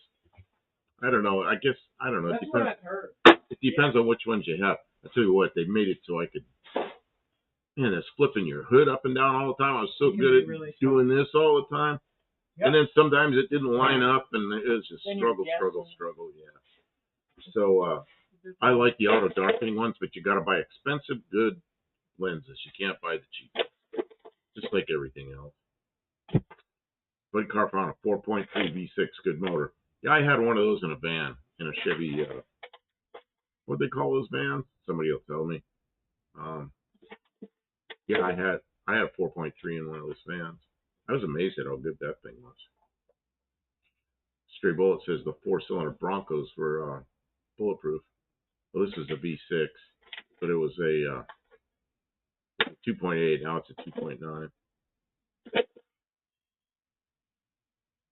I don't know what size bolts go in this starter sheet. I think it might be it. I got it. They're all under there. Dry bolts. Pharaohs. I like the S10 Durango as well. Bronco has the dreaded twin eye beam. Yeah, Astrovan. You're right. Buddy Carfano. Does he get points for that? I don't know what the I couldn't remember the name of the small Chevy van with the 3 point. Oh yeah, the 4.3. Yeah. And he said, okay, so how many Give points? him points if he helped you out. How many points? I don't know. It's you can 2 points. use So words and yeah, and then Josh Holman says Astro or Safari. Yeah, the Safari was the GMC, I guess. Yeah, I had an Astro van for a while. I bought it cheap at it was actually a van conversion that I bought that nobody wanted at an auction. I got it really cheap, but it had a hitch on the back, and I pulled a tow dolly with it. And I used to take it to the auctions and always towed cars home with it, and it just cruised down the highway 70, 75 miles an hour. I try not to go over 70 with a car in tow. It just did well. Jim-cracking dandy. Oh, it says, yeah, buddy, I like mine. The Astro had that too. Oh, okay, yeah, the 4.3. Yeah, the 4.3 is like a sawed-off small block Chevy. Pharaohs with that twin eye beam, that little Bronco II can turn around on a ditch bank without getting wet. Ditch bank. Yes, it can. Very good. I remember seeing a huge dragonfly in Australia. It was really the size of a model airplane. I could hardly believe it. Should I tell the dragonfly story? Okay, I was in 7th grade, so that means I was like 13 years old, maybe 12 or 13, one or the other. And we were in a music class that we had to take. It was a required class, and the instructor was terrible. And so it was miserable for everybody. So there was a guy in the class that was always cutting up doing something, and he and I kind of sat toward the back of the class. And there was a girl in front of him that had long dark hair, and he pulled a hair out of her head, one hair. But she was mad. And it was a dragonfly. So, oh yeah. So he took the hair and tied it to the dragonfly, and he made a little banner, said F you on it, and he let the dragonfly go. So the dragonfly's like zzz, going around the classroom with this banner behind it that said F you on it. That's crazy. Well, he got sent to the office, and we had to let the dragonfly go. Oh, what you'll do for entertainment when you're 12 or 13 years old. It was hilarious at the time. It's kind of funny. That's crazy. That bug right there could definitely have a banner. That bug could pull a banner around, but that bug's really stupid because the bug keeps flying into the light. He's trying to get out. He's trying to get outside where the sun is. Instead he's smashing into the light. Yeah, that happens. Bugs will do that. Okay. I'm going to attempt to install the starter. The starter? Yep, starter's getting in there. That girl didn't elbow him in the face. Man, I remember her name really well. She was kind of a good-looking girl. Her name was Debbie. He will never forget a good-looking girl's name. it was a very common name back then. Now, yeah, banner towing dragonfly. That's right. Yeah, she should have. I don't know. We were laughing so hard about the banner behind the dragonfly that I really don't remember what Debbie did about it. Hair get pulled out of her head. I can't believe that kid thought of that. Oh, well, this guy was, yeah, he'd think this, man, what the heck was his name? Oh, I remember his name. I remember his whole name, but it was Alan. His first name was Alan. Oh, God. Dougster says, my mom's name is Deborah. I knew a girl when I was young, and she used to pronounce her name Deborah. Every other girl was Deborah. She was Deborah. I think she was just trying to be different. But most of the girls when I was a kid, Deborahs were Debbies. You know, who was it? It was a famous actress. It was Debbie somebody, like late 40s, early 50s. So a lot of parents named their kids Debbie. Again, we got a 188 Blazer S10 with the 4.3. I was a new driver. That thing was torquey. I would hop the front tires in first gear. But still hasn't gotten over Debbie. Nah, I wasn't really chasing her. I mean, she was a nice looking girl. She was a nice girl. She was fun. She was one of the few people in that class that was tolerated it and probably behaved the way she should have. And most of us didn't. It was pretty bad. Debbie from my elementary school is still in my dreams all these years later. Oh, Mexican Spec says that. Josh Holmes says, one of my aunts is Deborah. Can you give me a 13 millimeter open end wrench? I need to get up and get Kim tools. A 13. Oh, I almost kicked over a box of nuts and bolts on it. Okay. What kind of wrench? 13 millimeter open end. And open it. Okay.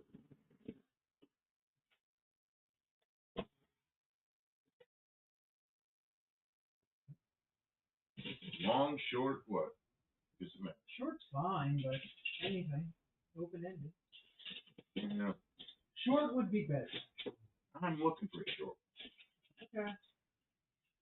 Okay. Here's the shortest one I have. Where is your hand?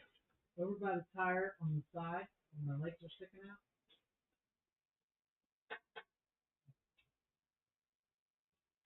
It's a snap-on, short.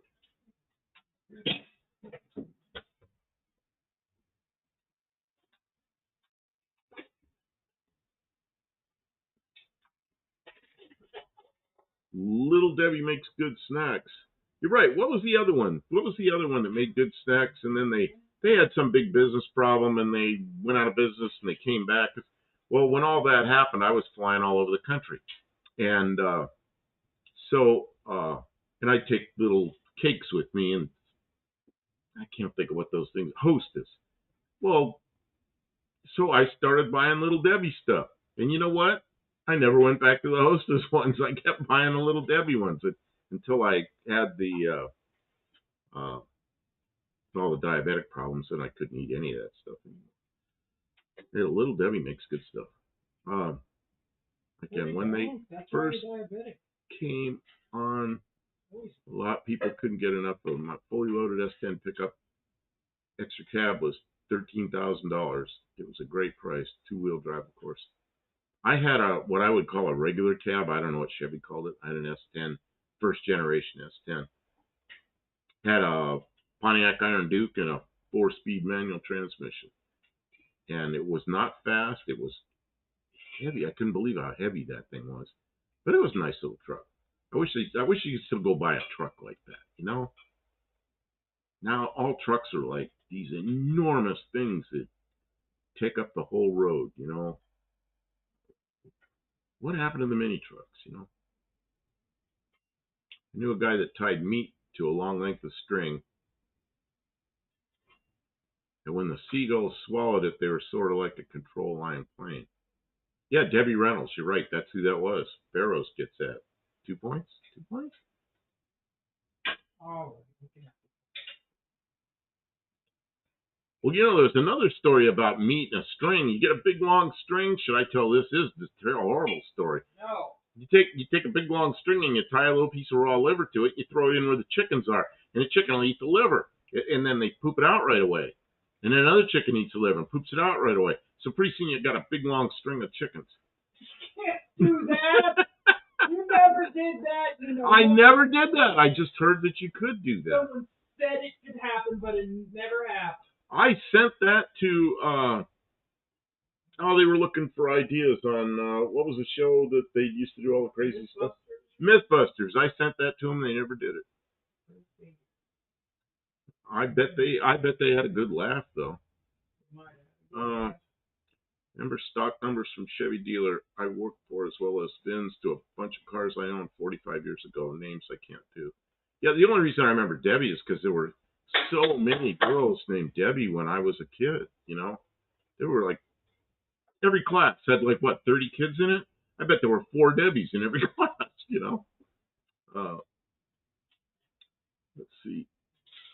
Mark Sylvia says in the 80s there was a Ford dealer here who started advertising the Red Hot Rangers. It was 2-wheel drive, 4-cylinder, 5-speed, no option truck, in red of course. Only $99 a month. Oh man. $99 a month. I remember stuff like that, really low payments. I remember it wasn't probably 20 years ago now. What was the little Volkswagen? I can't think what it was. It was a small Volkswagen front driver, and they were like $129 a month or something. They were lease, and you were limited to I think 8,000 miles a year. It wasn't very much. I think it was $129 a month. Man, Mike N says why liver? I don't know. Who else going to the No Name National? Says Jim's Fastback Garage. Okay, I am. Kim is. There's 2. Dougster is. There's 3. Tim said he was. Tim said he's going. Barry Cuda, you going to No Name Nationals? Drive up from Australia? Yeah. Let's see here. Do things pass through a chicken that fast? I don't know. It's a story I heard. I wanted Mythbusters to do it to see if it really worked. Yeah, Mark Sylvia says rabbit, dog, Jetta. Jetta? I don't remember. It was a little 2-door front driver Volkswagen. 2-door front I don't remember. Dougster says you could buy a Gremlin for what it weighed, $1 a pound. Really? Man, I had a couple of Gremlins. Man, a friend of mine had a 72 Gremlin. I drove it quite a bit. I did a lot of work on it.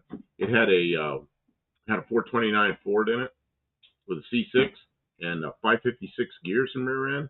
556 9-inch Ford, and that thing was quick.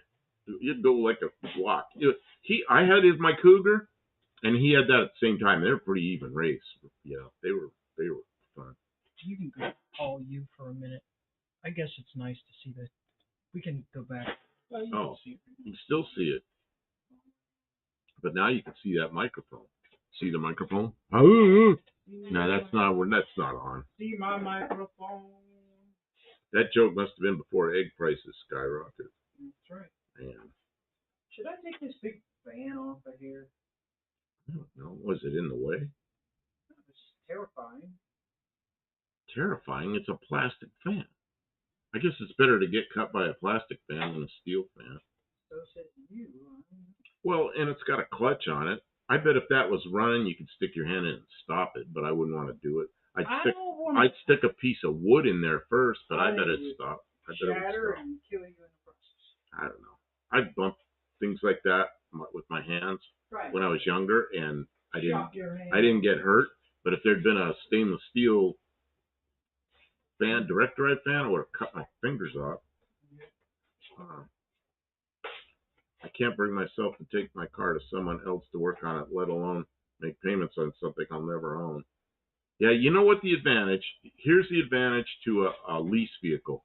If you're in business for yourself, you can it's 100% write-off. Whereas if you own the vehicle, it's a you got a what do they call it? Depreciation over time. So I knew people that leased vehicles for well, I know guys that leased everything. He leased all the equipment in the shop, leased everything. And that way, if he ever got sued, the lawyer would see he didn't own anything. And they just go, so the company doesn't own anything. The lawyer would give up before he gets started. Yep, because if the lawyer doesn't see that he can make bank, then he's give him no reason. No reason. Next inspect, I asked my son, the future doctor, which came first, the chicken or the egg? Confidently, he said the chicken. I asked, how was that chicken hatched? No answer. The egg has to come first.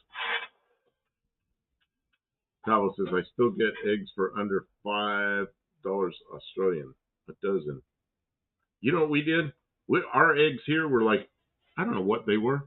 They used to be under $1. Then they got to be a little over $1. And then all of a sudden they're like $8. Well, guess what? No more eggs. I don't care. Well, they're not expensive now. They've come down. Way down. They've come way down, but they're still not down to where they were. Because a bunch of people got chickens. They were like, well, shoot, we can make a bunch of money.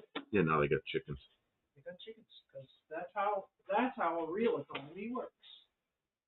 Because people see, oh, there's value in raising chickens. You know what came first? There was some bird that had a defective egg and out came a chicken. Now we have chickens. It was fishes. Everything started out as fish. You know that.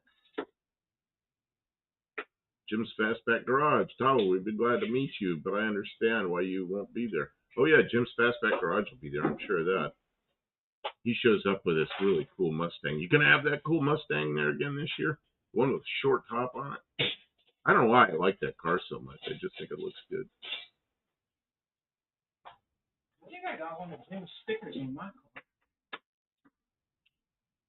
Mexican spec says depreciating asset. Yep. Yeah, but if you own stuff, you'll get sued. Yeah, you know the attorneys will see you own something. And that was his thing. He said, I don't own anything. Yep. Freedom's just another word for nothing left to lose. Dean Stevenson, we had a beer called Dominion Breweries. When Lance were born, we had a girl called Deborah. Her last name was with a B, so she was called DB. She couldn't bear it. Bear it. Creature. You also don't pay business taxes on leased equipment. Yeah, I don't know. That all depends on the state you're in. Like when I was in California, it was a big deal for a long time. We had to pay taxes on our inventory every year. First of the year, we had to do an inventory, and you paid property tax on the inventory. Oh my God, you gotta be kidding me! So everybody would be trying to sell off their inventory at the end of December, and then they'd buy all new inventory. They'd let the inventory drop down, but that didn't work out well. But then in California, at some point, they ended that. I don't remember who it was that did that, but anyway, they ended that. I don't know if they have it again or not. But here, they don't do that here. Let's see. You also don't pay sales tax on a leased car, just payment you make.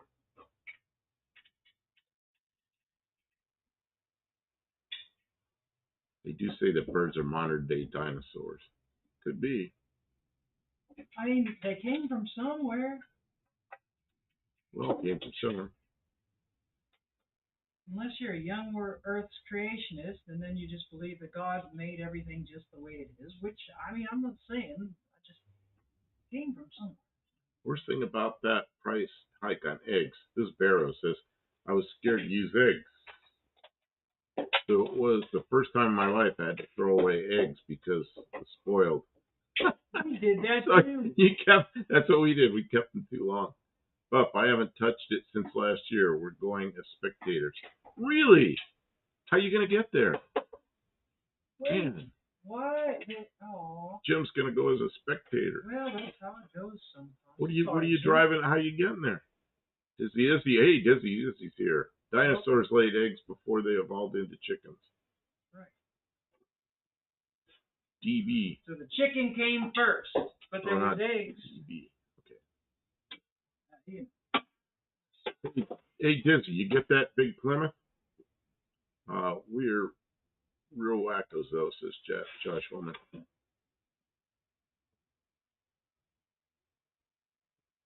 Dean Stevens is like Z7 or BGs. The Z7, yeah. Mark Sabe. That's why I say cops work for the insurance companies. To confirm it, see how long they stick around to make a report when they find out you're not insured. Yeah, that's handcuffs.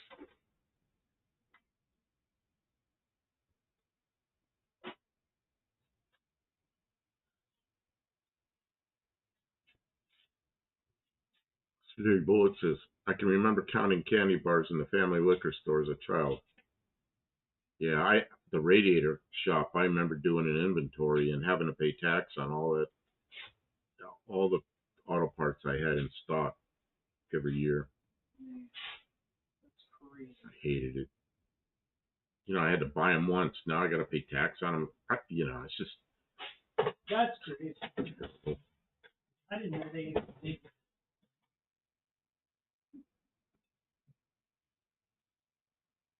tax you and again. More. Dougster says a kid worked second shift after school at the family egg farm packing eggs. He lost his class ring one day at work. 6 months later, the ring was mailed back to the farm. Here we refrigerate eggs. Yeah, in the U.S., eggs are refrigerated. In Europe, I guess they're not. I don't know about down under. Do you refrigerate eggs in New Zealand and Australia? Depends on how they prepare them. If they wash them, they have to do.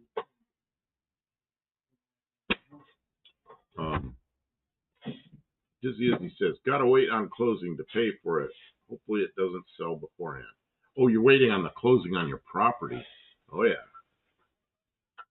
Gonna say closing on a car? No, it's the property. Mexican Spanish. I'm back. My power went out for a second, and the pewter went off. Isn't pewter a color? Jim's Fastback Garage. I did inventory at a hardware store. Man, that was exhausting. Oh, yeah, I worked at after I sold my first radiator shop, I worked at an auto parts store, and that was pre-computer days. And the owner of the store, that guy, all he did was walk back and forth through that store, and he just continually inventoried, and that's how he did his ordering. And when computers came out, you know what happened? It just, when you sell something, it feeds it in as an order, as long as you decide to keep reordering. All you got to do is look at the orders. You don't have to go through and look at each box of stuff on the shelf.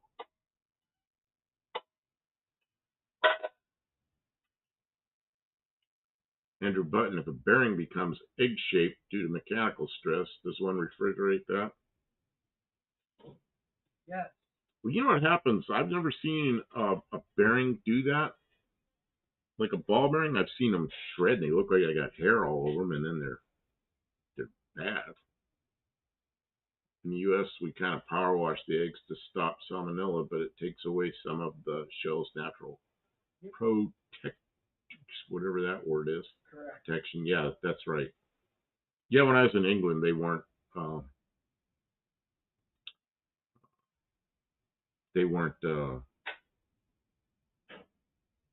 refrigerated. Pine, oak, and woodworks. I'm stoned as hell. Okay. Happy Saturday. Mark Sylvester says the most tedious inventory I had to do was at a Ford dealer. I was counting the nuts and bolts. He had to count over 1,400 quarter-inch individual washers. At some point, I'd estimate stuff like that. Because, you know what? If they're going to audit me and snag me up on quarter-inch washers that I'm off by 10 or 15 of them, that's just some asshole, Good, fine. Fine me for that. Take me to court. Yeah, Jim's Fastback Garage. We wrote everything down by hand with pencil and paper. That's how it was. Well, I sold my first radio shop in 1980, so I worked in that parts store in 80 and 81. So, yeah, that was all pencil and paper then. Pine and Oak Woodworks, because I hate technology and I'm 37. But you're young, yeah. Tavo says in Oz, we don't generally refrigerate eggs. We don't wash them either. Okay, leaving the protective coating. They last a good 6 months. You just kept in a cool spot. Yep. Yeah, see, I don't know why we do that here. It's a thing. I don't know. Somebody, yeah, oh, that's what I thought you meant, protection. It's somebody made that decision, and now it's written in stone, and they'll have to have. It'll never get changed. Oh, it's like the raw milk. Let's see. Most of those were 6-cylinder or poly 318. Oh, what's this? Is he saying something about that? I'm not sure. Oh, those engine or those cars, maybe. What is that? I'm trying to remember what it was. It was a 65, I think. It was a 65 midsize Plymouth B-body. I don't remember. I remember watching the video. Now I don't remember. Very good. It says in New Zealand we buy eggs unrefrigerated and then put them in the fridge at home. Yeah, it's not going to hurt anything. Andrew Button, have you done business with machinery? They may know the answer to some of these questions. Mexican Spec says we don't wash them with her, probably either, but we have to refrigerate them because it's too hot here. No, God, it's just something. There are 3 in a tree or push button. Okay, so it was not 65, it was 64 earlier. Kim is trying to get a cord out of. The computer's running hot. Wow. She is like doing something with electrical cords here, and they're all tangled. Imagine that. How can electrical cords be tangled? Oh, I don't know. Go hit it on the dual. Hit it on the dual screen. I can't even get to my mouse now. You made a mess out of this. Okay, I've got it under control here, I think. Dual screen. Okay, dual screen. Oh, Jim's Fastback Garage taking off. Okay, this is really in the way. Kim, now you're stretching it across me. Oh yeah, 64 Sport Fury. Everything is stretching. Well, I don't like it stretched across me. I'll move a little. And you got a really tight cord here. I don't know why it's so tight. Yeah, Mexican Spec has a 63. Man, I remember the 63 my brother had. I drove it a lot. Sit right there. Uh-oh. We're going to start unplugging things in the middle of the... Well, you can't No, move, just leave it there. I mean, too late. It's just conversation. It's not anything that's that critical.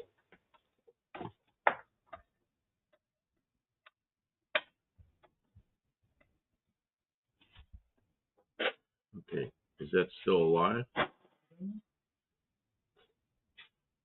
It's pointing at my Chevy engine over there. Chevy? That small block Chevy just might end up in a Studebaker, which was its original intent.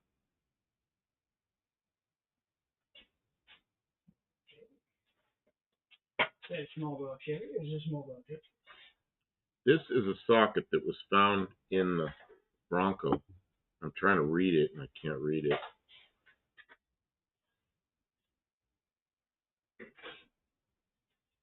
Why, is that a small block Chevy or is that a small block? It's a 7mm. We got a new 7mm socket from that thing.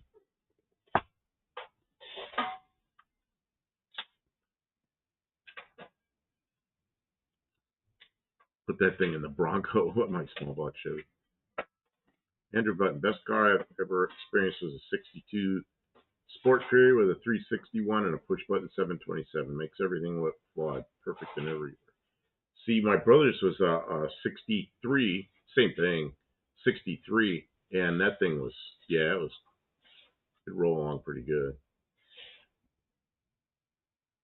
Dizzy is, yep, big footprints and Mopar's. Mark is building one.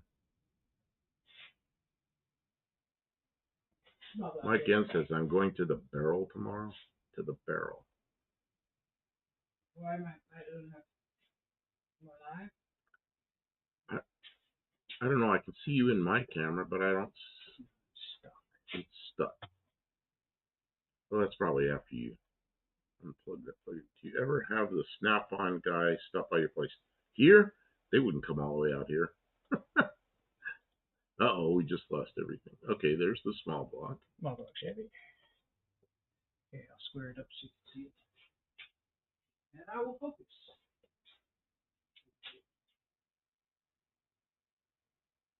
Dean says we make our prize eggs the Prime Minister. Prime Minister.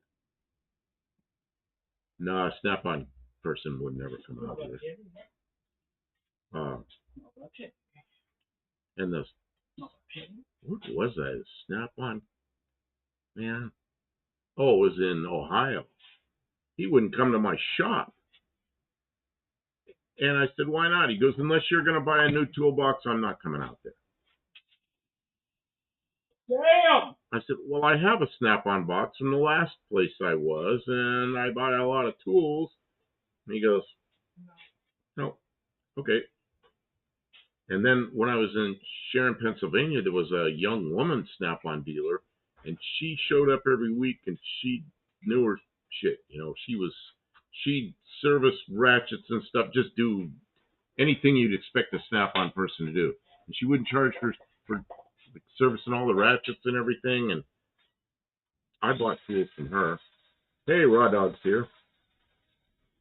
All said she likes those valve covers. I don't know, they're okay, I guess. Yeah, they look good.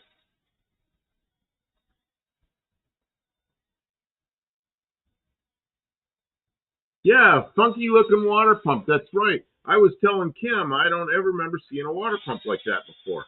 And I have a new one up on the shelf that doesn't look like this. It looks like a stock water pump. So I don't know where that thing came from. It came with the engine. It works, I guess. I don't know. I don't know. Came with the engine. Came with the engine. Running engine.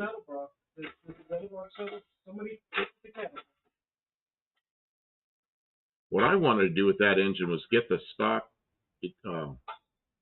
valve covers like they used in the Studebaker, which had kind of a flat top, sheet metal ones, and you can still buy the Studebaker new old stock, the stickers, and put them on there, and you paint the engine black, and then the valve covers were yellow, and you put those stickers on there. It looked just like a stock Studebaker engine, but I don't know. Do we really want to go to all that trouble? Probably not. Probably. We could someday, but right now I don't think. Dougster says, and my die grinder, and I got a lot done. Lady D played on her phone. Compressor ran in the kitchen 10 feet from her chair. I said, if I ever build another house, you know, like when you run all the electrical and the plumbing and all that, I'm going to run plumbing and have an air connection in every room. Down by one of the power outlets, I have a connection for an air hose every room. But that'll never happen because I'll never build another house. Yeah, I know. Tool truck owners are mostly just lazy slime balls. You know, I had a good Snap-on dealer out in California. The guy was good. He knew everything. And then the guy in Ohio was no good at all. The one in Arizona, I barely knew the guy, but I didn't buy much by then. And once in a while, I saw him one time in a it was a grocery store parking lot, and he was just parking. I ran over there. I said, "Hey, I need to buy 11/32 wrench, you know, just a combination wrench." He went right up there, sold it to me, and he goes, I don't know what he says, like $10 or something. I said, I know they're more than that. He goes, I'm not even going to write a ticket on it. He goes, just even money here. I said, okay, great, thanks. So this is the engine that should power the aluminum car. What do you want to twist the car up? I mean, not with That car is gonna go so good with we its could make an aluminum 60 car horsepower. with that engine, but we'd probably use the frame from something else. Yeah. Because I don't think that Spitfire frames. 356 gears, 8 3/4. Yeah, that ought to be good. Straight Bullet says, I never feel bad when I see a Snap-on truck sitting in a storage facility. Andrew Button, those valve covers are tall. I wonder if it has roller rockers on it. Yeah, it may. Pull them off and look. Well, I guess we're going to find out, huh? Pull them off and look. I don't know. They'd like to see that.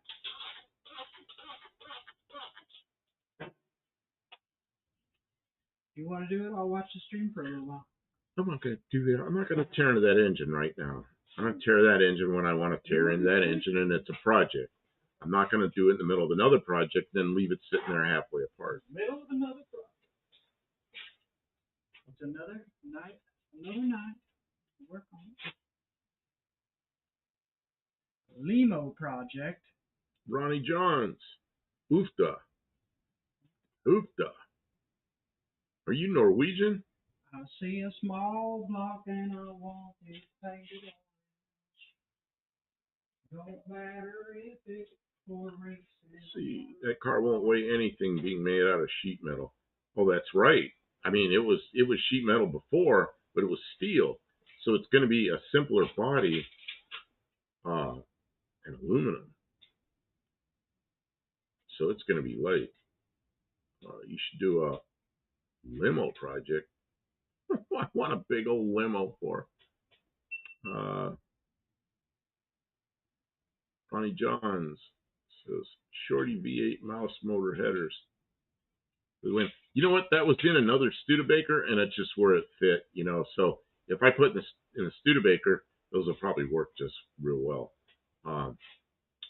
If they're in something else, those might not work real well. The only thing I don't like about them is they're chrome, and it came with chrome headers, and it came with a chrome alternator, and that goofy looking water pump.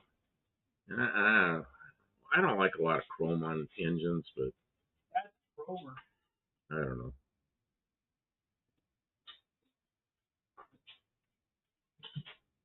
Okay, I'm gonna record, so you guys are. What is this? Will it turn 360 degrees? Oh, the engine? We didn't try. Oh, I don't know. It Very spins good. freely. If they go nicely with polished brass radiator tank. Oh man, I was the only guy I knew of in the whole country that was doing chrome radiators. I sold a lot of chrome radiators. I have to record. Can you pause for a moment? Do you want to watch what I'm doing, or are you just going to read the chat? Whatever you want to do. I've just got to shut up. All right. Tonight we're working in the engine bay. We have had great success underneath. I've got the bolts for the torque converter are installed and torqued. The bolts for the starter are installed and torqued. And I made this little bracket hang off of a thing. It's janky, but it's so spring loaded, so the carburetor can have a spring return, which is good. And then I've got this filter. I'll stick it up in the air, and what we're going to do is we're just going to fill our carburetor right there. As you can see, this is our fuel pump. A little bit leakage. We're okay. Not too bad.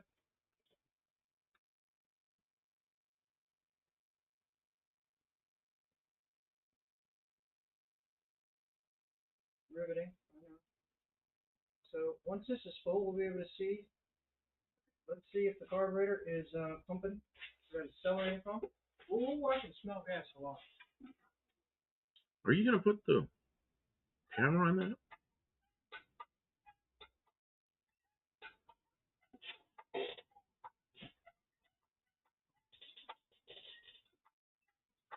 I don't see any. Let's see any accelerator pump action. Perfect. I'm back. Accelerator pump is, this is the accelerator pump. I'm real slow. I can smell a lot of gas. I spilled a lot of gas, that's why you smell. All right, well, that's working great. That's top notch. So we'll get back to that. We're getting close. I've got the distributor stabbed in there and lined up to top dead center. I've got it at the pulley at top dead center, and I got the distributor lined up to the numero uno plug. And this is no joke. This is gonna run. All of this is gonna run. Maybe. What do you think? He's got the fire extinguisher. Oh, they're suggesting that. I'm trying to be quiet. I'm trying to. The only thing is, you're doing all this work. You're doing all this work for the live, and you got the camera on a small block Chevy. I don't understand what you're doing. Well, it was getting. You were falling asleep. I was falling. Did I seem like I was falling asleep? Okay, so John Wilburn came in while I was supposed to shut up. So I didn't say hi to John Wilburn. And Main Street Mopar came in, so I didn't say hi to him yet. But hello, everybody. All right, you guys got enough small block Chevy for a minute? Are you okay if I change it up? Because not everybody saw the short. I guess. Small block Chevy. They think we just work on junk. They don't know that we have real stuff around here. Oh.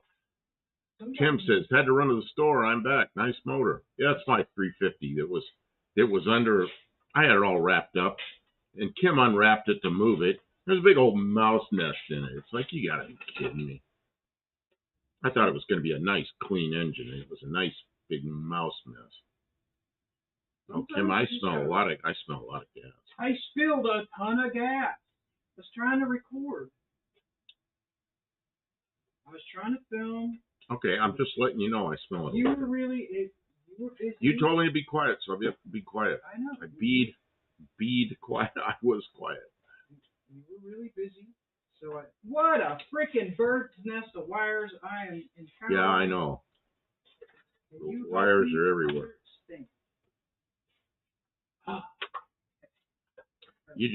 Your camera just clicked. Yeah. I killed it. Shit. Okay, what do you want me to do? Go back to single cam? I don't have enough time. Okay, I'm back to single cam, and then when you are ready, you. Stinks like gas in here. Andrew Button says those headlights have to go. I hate those headlights going down the road because they blind everybody. But you know what? We're going to use this thing on the property here. They won't be in anybody's eyes. So if they work good enough to see, they'll probably end up staying. Yeah, the headlights are the least of my concerns right now. Yep. Right now, it doesn't run or move. Once we do that, then we'll worry about headlights. Tim had to go to get milk for breakfast and dog food. You ever have one of those electrical outlets that just won't hold on to the thing that it's supposed to be doing? I'm having one right now. They're talking about the looks of the big block Chevy. I think big block Chevys look really cool when they have the stock kind of round valve covers on them. I think they look really good. But the ones I really like are the 409s. 348s look good too. 409s. I think those are cool looking valve covers, you know. John Wilburn says, yeah, those headlights are awful. Yeah, I hate them going down the road. They blind everybody. But for driving around on the property, if we have to drive it at night, it'll be fine. You know, they won't be shining anything. Stop everything and fix the goddamn headlights. Jesus, we don't Kim. care if it runs, just fix the freaking headlights, Kim. Kim just went nuts. Anyone can see those headlights are terrible to me.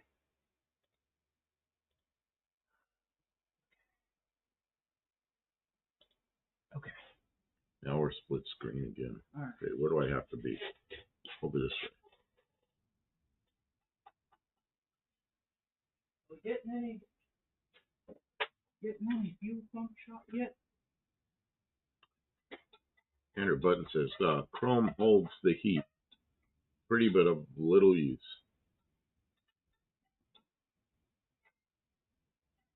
Barry Cuda says she's real fine, my 409. 409. 409's a really strange engine, you know, because the way the combustion. 409. It's real strange engines because the way the combustion chambers are formed. Yeah, but it's a cool looking engine, you know. When I could buy a brand new 409. 409. 409. Yeah, think of something that rides with 348. Yeah, it doesn't go fast. Chrome it. Like my small block sitting over there, chrome headers on it. I don't like chrome headers at all. I mean, those are probably the right headers in the Studebaker, but I wish they weren't chrome, you know. Yeah, they'll be all right. Andrew Button, I grew up around 409s. No mystique to me, but they are great looking. And yeah, they are. Josh Owen says 348 is an engine I hate. 348 is an engine I hate. I don't think so. I know a guy in high school had a 63 Chevy, which was a fairly new. Why am I not getting accelerator pump from this? It's a fairly new car then, but he had a 348 in it. And everybody laughed because he took it out of a garbage truck. But it looked cool.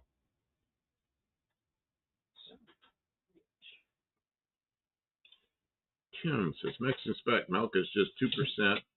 Had to have it for my wife's breakfast. She'll be home in the morning.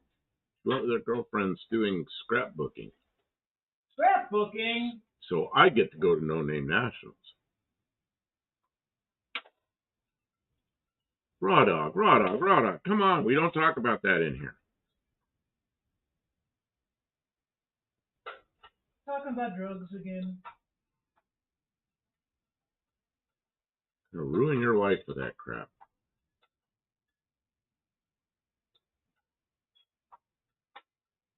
Son of a... They warned me. Never use a Holly 1920 for anything. Kim's getting mad at her 1920. Dudster says, well, I saved my nickels and I saved my dimes. For the one day there will be a time I'll buy a brand new 409. The spring and diaphragm for the accelerator pump is gone. Mexican spec asked Tim, with lactose? It's weird an adult can handle lactose. I don't know if I can or not. I know I'm starting to have problems with dairy products. And Kim is always lactose-free milk. I think the lactose-free. I can have some, but, you know. I know there's some lactose you'll eat because you'll eat the sour cream. And it's probably got some in it, but that's kind of it, you know. I can handle some. You go crazy. Izzy said those slant-eyed turn signals are cool. Always wanted a 64. I'm not sure what you're talking about. What, the road toads? Hey,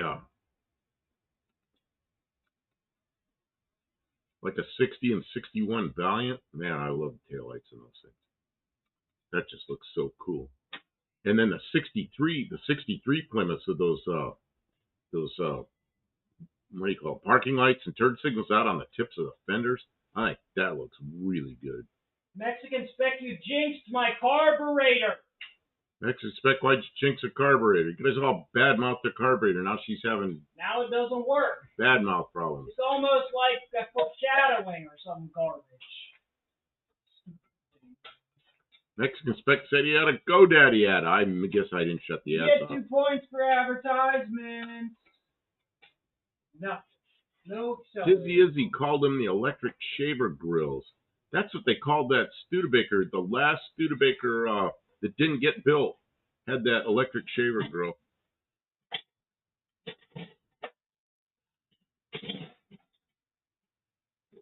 This is going by so fast. I can't do it. Dizzy Izzy, a slant or vertical?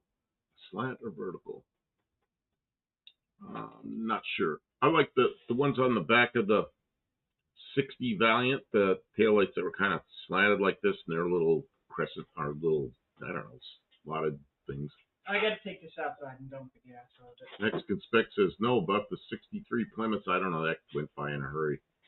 Oh, I can't read this quickly enough. It's going fast.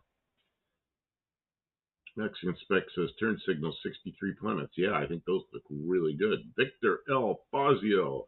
Hello, good evening.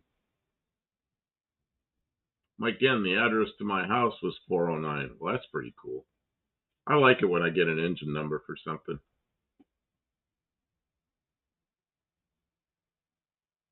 I knew a girl back when I was young, chasing girls, and her birthday was on 3/27.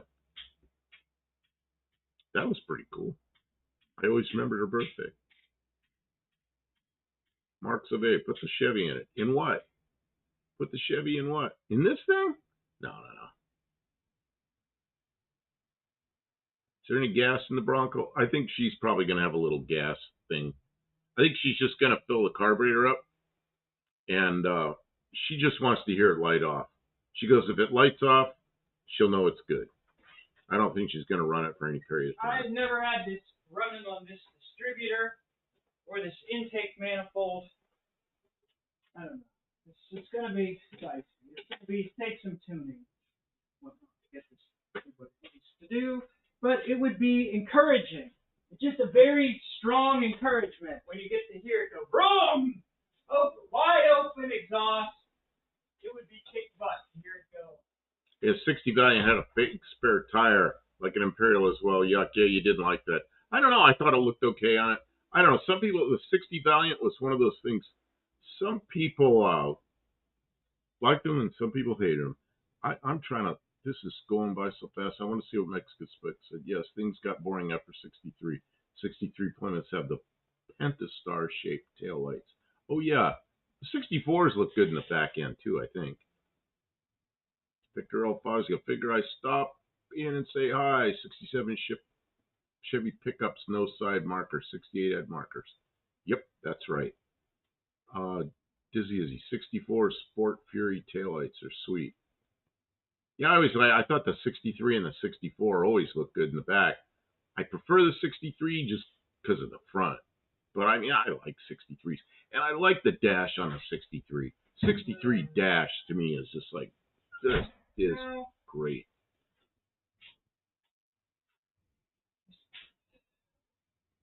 It's just, it'd be like this sometimes, I suppose. Raw Dog, put the Chevy in the Spitfire. It's like, that'd be like putting a boat anchor in the front of a, it's just way too big an engine. Yeah, it just doesn't fit the project. Just the wrong engine for that thing. That car, I bet that car won't weigh more than 1,200 pounds, you know.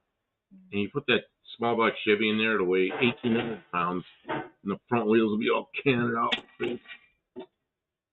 Weight, you know.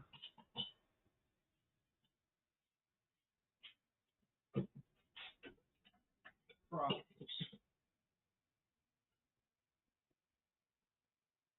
Let's see here. Mexican Spec Santa Ducks are all 67 Cornettes had that here along with a Charger grill. Oh yeah, yours look good with the Charger grill on it. Andrew Button says 65 B bodies is where they started losing their styling. Yeah, they were changing their gear. 65 was kind of its own thing. I didn't mind the 65 Plymouth. What was the 65 Dodge look like? Oh, the 65 Dodge. I know what that looks like. The B body. The 65 Cornet. What the hell? Oh, look at this. Look at the needle. See? Camera. This. I can't see it. My eyes won't focus on it. Let me get some light down in there. You will not believe what it is. I'm going to record this. Chat, you're going to think I made this up. Okay, she's going to record 4 separate, so I got to be quiet. All right, you're not going to believe it. I don't have accelerator pumps. I'm trying to figure out that. And I go to take off this clip to take the float out. You are not going to even believe. Can I get it to focus on this? Look at the direction. See that needle and seat? See the point? That's supposed to go if it's in back. I can't even believe. Can't even believe. All right, well that's what we're dealing with. That's part of it. I also got to take this apart and clear out whatever's jammed in the accelerator pump hole. So, yay, Holly 1920, Mexican spec. You are right. I can admit it. Yeah, Mexican spec. She's having trouble with her Holly Everything about carburetor. it is bad. The needle is backwards in the needle and seat assembly. So you had one job. You have not been into that carburetor yet, right? No. Okay, if somebody else did that, now you've got to deal with it. See, Andrew Button said, I have 59 Cadillac taillights on my 23 Ford. Wow, you got 23 Ford. I love 59 Cadillac taillights. People used to put them like on a 60 Impala. They'd have like 3 of them on each side, like little rockets, you know. They had one job. Victor says, my dad had a 64 Impala, 2-door, 409, 2 4-barrels, 4-speed, sharp-looking rear lights. Yeah, that's another one you can put 59 Cadillac taillights in. Man, can you believe somebody rebuilt this and put the needle and seat in? Straight backwards. How drunk would you have to be? Misguided. Raw Dog says, is it worth putting a blower on the small block Chevy, and how much would that be? And is it? No, I don't know. Somebody might like it. Kick butt. 10 psi a boost. So this is what you linear, along with the RPM of the engine. We will do all that. All you need is about $6,000. We will do that. I was going to say, Raw Dog, just leave us a super chat for $7,000. Ooh. And we'll do it. Yeah, I would figure it out. We would figure out how to get the rest of the money, because it would probably end up being close. But yeah, if he gave us that much of it, we would make it work. He says, getting the septic pumped on Tennessee property Tuesday to finish the appraisal. Oh man.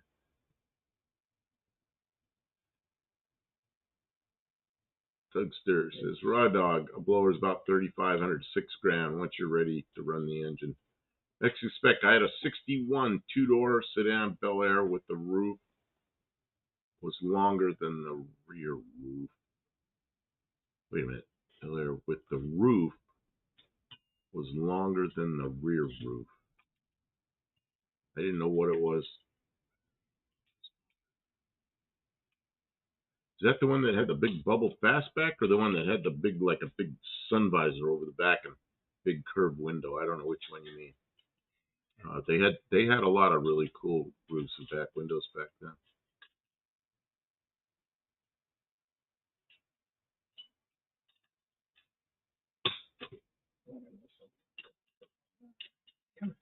Okay, Mexican spec says the roof was longer than the rear window.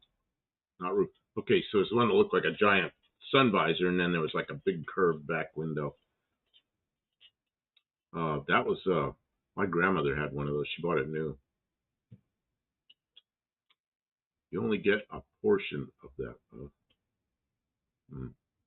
But Carpano, like how taillights and his gas. Oh yeah, the taillights and gas door in a '56 Chevy. Cadillacs were like that too. The fin, little taillight on the fin lifted up. That was like a cool thing to do back then. All right, I'm going to try. Oh yeah, the Mexican spec says on the Cadillacs as well. I'm going to try and take the valve body out of this carburetor without tearing the gasket. Who thinks I can get it apart, and who thinks there's no chance in heck? Yeah, I need a yay or a nay. Mexican spec says, not the bubble top, the sun visor. Yeah, I know the one you mean. Okay, so let's see. Kim's question is, can she get that carburetor part without tearing the gaskets? Because we don't have a gasket kit for it, but she's got to tear into it. Tim carburetor bowl off. She calls it. Tim says, yeah, the flat top. I never heard it called that. That's exactly what it was. Tavo, old Humber Hawk or Super Snipe had the gas cap incorporated in the lower tail light reflector. Man, I always thought the Super Snipe, I always thought that was a great name. We didn't get Super Snipes yet. They must have come into the country because they were in my Radiator catalog, but that was the first time I ever heard of them. I had to go look it up to see what it was. Barrow 7K, yeah, I looked up in a roots blower for a big block Ford. That's about what the intake blower costs. Then you have to pony up for draw through carbs. Yeah, so maybe. And you know, is that So include the belt and pulley and everything? So Raw Dog, make it $12,000. Price just went up. Yeah, you see those on cars, you don't realize what they have invested in that setup. It's insane. Mark Sauvé says might be okay, Kim, if it's a rebuild before. Mark has faith. Mark, you are right. It fell apart when I took the bolts out. Mark, you get 4 points. Did anybody else guess? Or did nobody else even pay attention? You guys were something just flew underneath me. What was it? I saw it. Okay. I heard it go under me. Went over there. Here's the gas. Victor says 396 big block, right? Big block. Oh, she got this out in one piece. It came with a spring.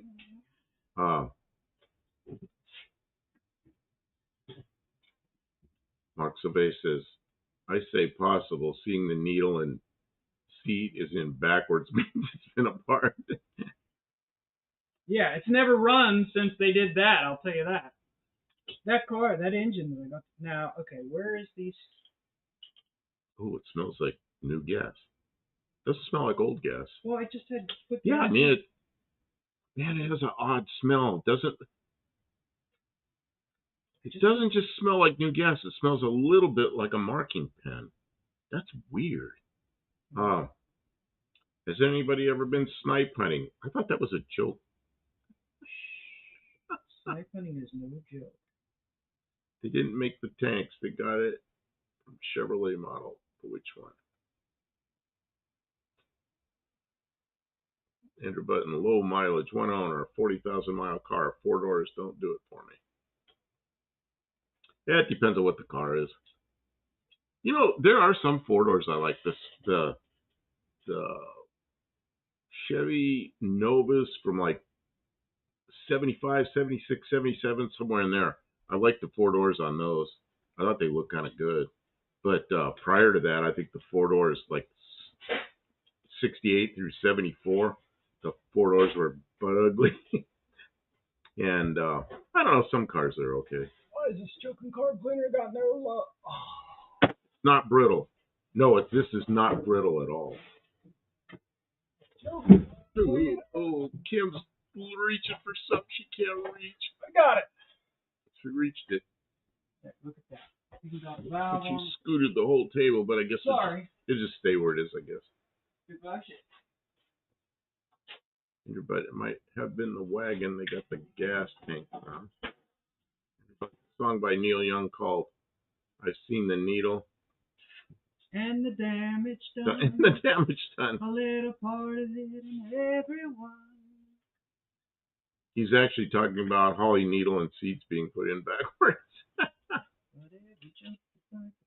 Dougster says snipe hunting is a fool's errand. It's like going and getting a bucket of steam so go get some prop wash. Left-handed smoke shifter. Yeah. With a sky hook. Prop wash. Give me some prop wash.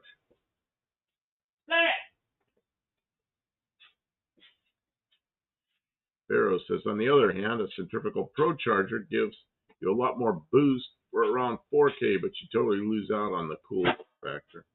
Right. I do kind of like those.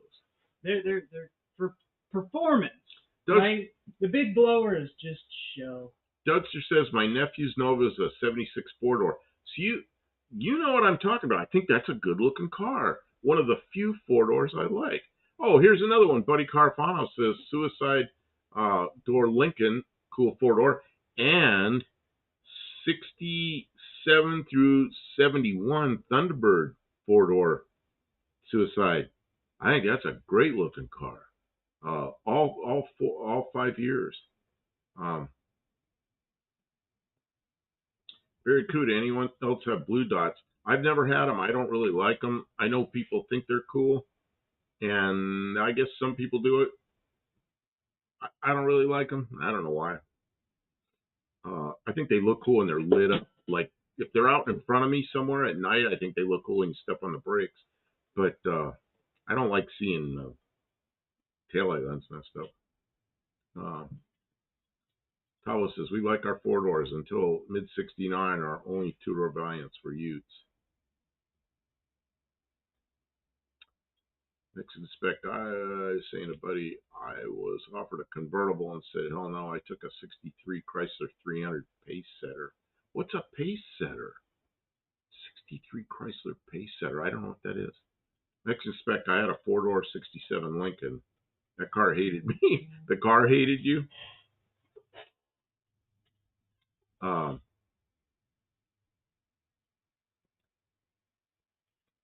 Enter buttons. Oh, wait a minute. Olive says most of the four doors actually like the looks of are British. What, like a Rolls? Like a Rolls Royce, like a Silver Shadow. I think a four-door Silver Shadow is damn good. Oh, I think I got it. Oh, and the other one I like, a British one I really like. What was the Jaguar? It's like an XJ6, but it's got extra long back doors. What do they call that thing? Somebody's going to get points here. I'll probably know what that is. It's an XJ6 looking body, but it's much longer in the back. I think it looks so freaking cool. Andrew Button says Studebaker had blown models decades before the big three made it work. Their friend with an Avani had a factory blown 289.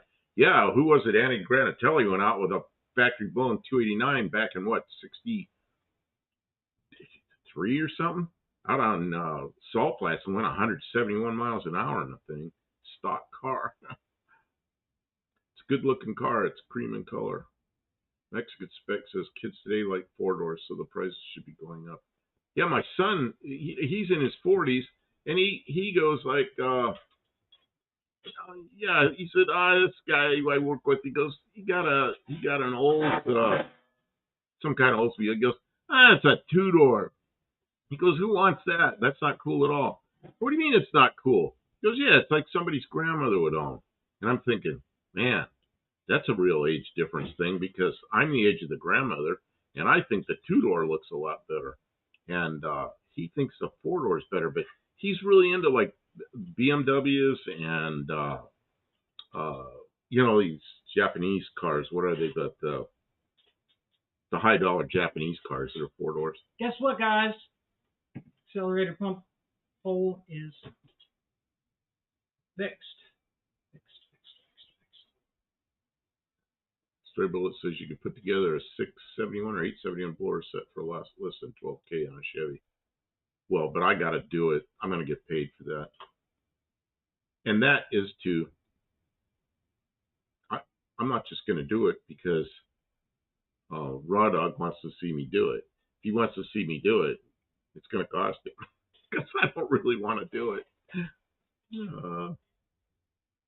Texas Spec says pace car for Indian 63. Pace Setter was the model they sold at the dealerships. Oh, okay. Barrows, my 51 Studebaker Land Cruiser, 39 Chevy Deluxe, and 40 Pontiac all have suicide rear doors. Oh, yeah, I forgot about the Studebaker Land Cruisers. Those are okay. Like a Rover P6 or XJ6. Yeah, Olive, what was the XJ6, the long one? Man, I can't think of what that is. It's stuck. I can't quite say it. My friend Jerry made it back from a city that was over 15 miles away in under 12 minutes in the Avanti. Jeez, that's Where did you go wrong with your son, Buff?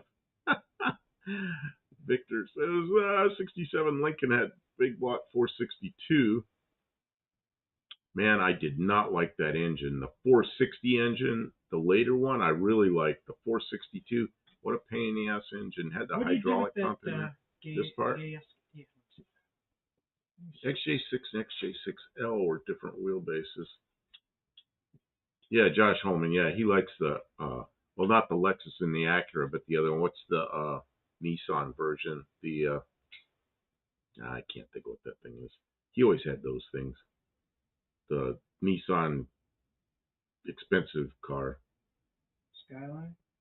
Nah, they didn't say Nissan on them. They said something else. They probably said Nissan on the door tag or something.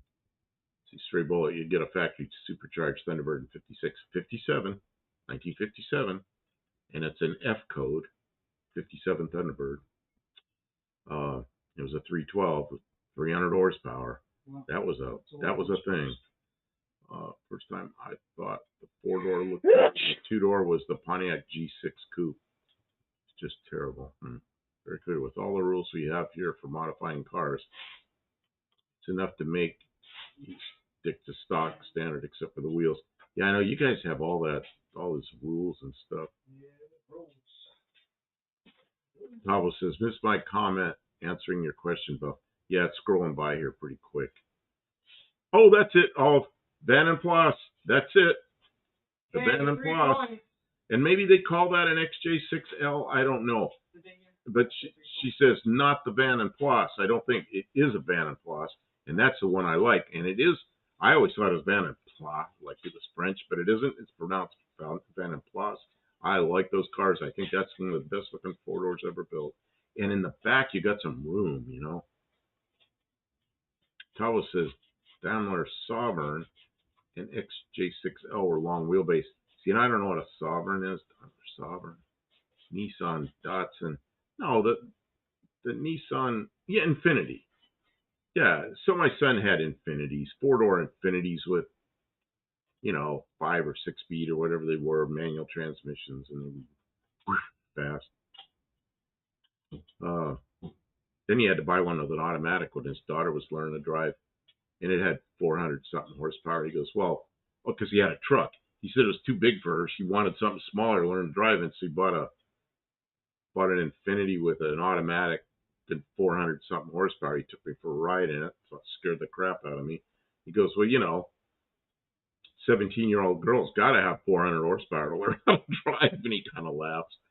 But she got her license. She lost her license, now she don't drive. Mark Silvey says, did you know that Jag X-Type is a Ford Contour in disguise? Oh, I don't know.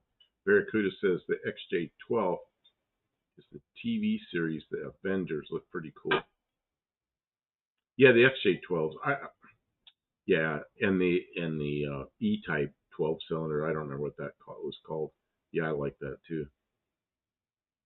Josh Holman says Datsun is what Nissan originally went by here. Yeah, here, same thing. They were all Datsuns. Tavo says Van & Plus is an equipment packaging thing. Equipment packaging thing. Vandenfloss. My friend had a Datsun 210. Yeah, I had my friend across the street, a guy that comes in here all the time.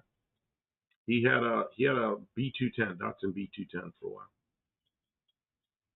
He used to come home every day from work, and he'd open up the hood and wipe everything down, and he had Q-tips with Armor All, and he'd go around all the hoses where the hoses went around, the hose clamps.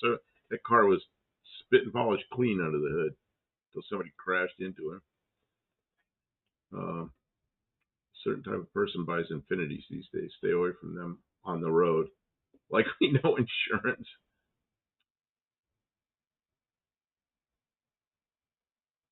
Okay, what is this? Mark Silvey, X-Inspect. Did you know that Mazda is going to launch a flagship line in the mid-90s? Never seen something about that. Has anybody seen the 2026 Mazda 6? Supposedly with a inline 6-cylinder and rear drive now. Barrow says, I always wanted an F-code Ford 300, the ultra plain Jane model with the radio delete. Oh, like a 57 Ford 300. Oh, yeah, the custom 300 with an F. Wouldn't that be cool? Wouldn't that be cool? You know what, though? Full Barn Garage just did an episode on a Jag, but it was a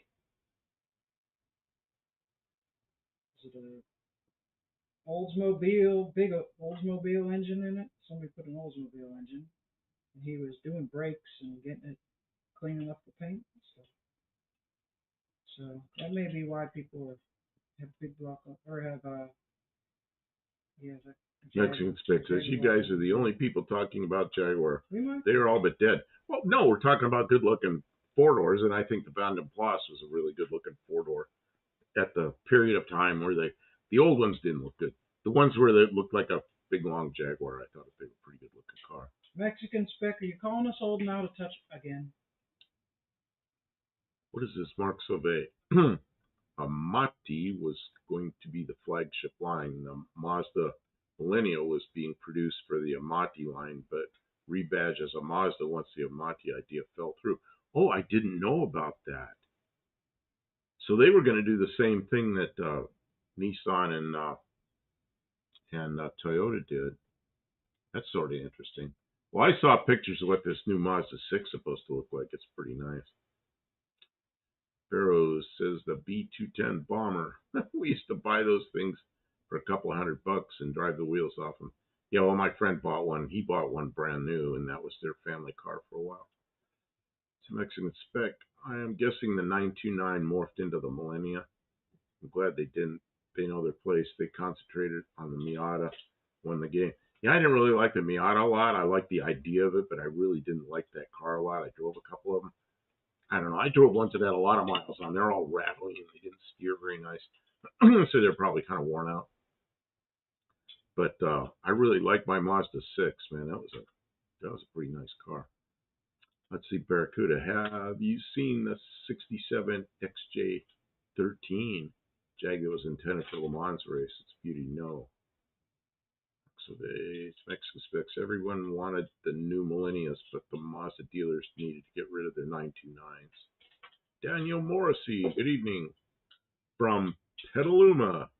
Hey, I saw you come in and you left a comment somewhere earlier today. Thanks for commenting. Well, they got bought out, right, Max? I think they just kind of Jaguar flavored crossovers. Well, didn't Jaguar become a Indian built car after Ford had it? Now they're made in China or something? Geez, I don't know. Whatever it is, they lost me. You know, it's like, why would I be interested in that? See the float? Kia has an Amante. Oh, the Kia, that was like in 04, 05, somewhere in 06. Kia Monte, that was a nice car. I kind of liked them. Victor says, I hear new Jags are junk. Yeah, I believe that. Do you see the float? Oh, never mind. I found it. Found the float float. On the floor. Barracuda says, Petaluma, is that where they filmed American Graffiti? Yeah, we have Inspector Bruce that comes in here from Petaluma. When we did our live on Tuesday, he sent pictures of the where they filmed American Graffiti from then and now, and you can go back and see that if you want to watch the live show because it's archived. Yeah, XJ6L is the long wheelbase, about 80 inches longer back door. Van and Plus used that configuration for the version. Yep, that's the one. That's the one I'm talking about, Tao. Stray Bullet. Hi, Dan. I'm just north of you. Mexican Specs. The worst Miata is better than the best MG. I don't believe that. You know, the MG that the MG people don't like, the ones with the big rubber bumpers, like 78, 79, 80. Man, those were nice to drive, and they had a good dash. But yeah, they set a little higher, and they looked a little funny. But I like driving them. I like driving a lot. All is taken off. Good night. Take care. D-Man says, yep, buff. I don't know what the yep buff is about, but okay. I would, so big, buff. If I would save up a bunch of money, I would have a Miata with a turbo Buick and a 6-speed. You know, I had a friend that had a Miata that I never drove it, but it was called a Monster Miata, and it put a 351 Ford in it, and it was a kit you bought, and you're supposed to be able to do it in a weekend. It took him about 3 months, but it was pretty nice. But I never drove it, so I don't know what it was really like. It seemed like kind of a heavy thing up front.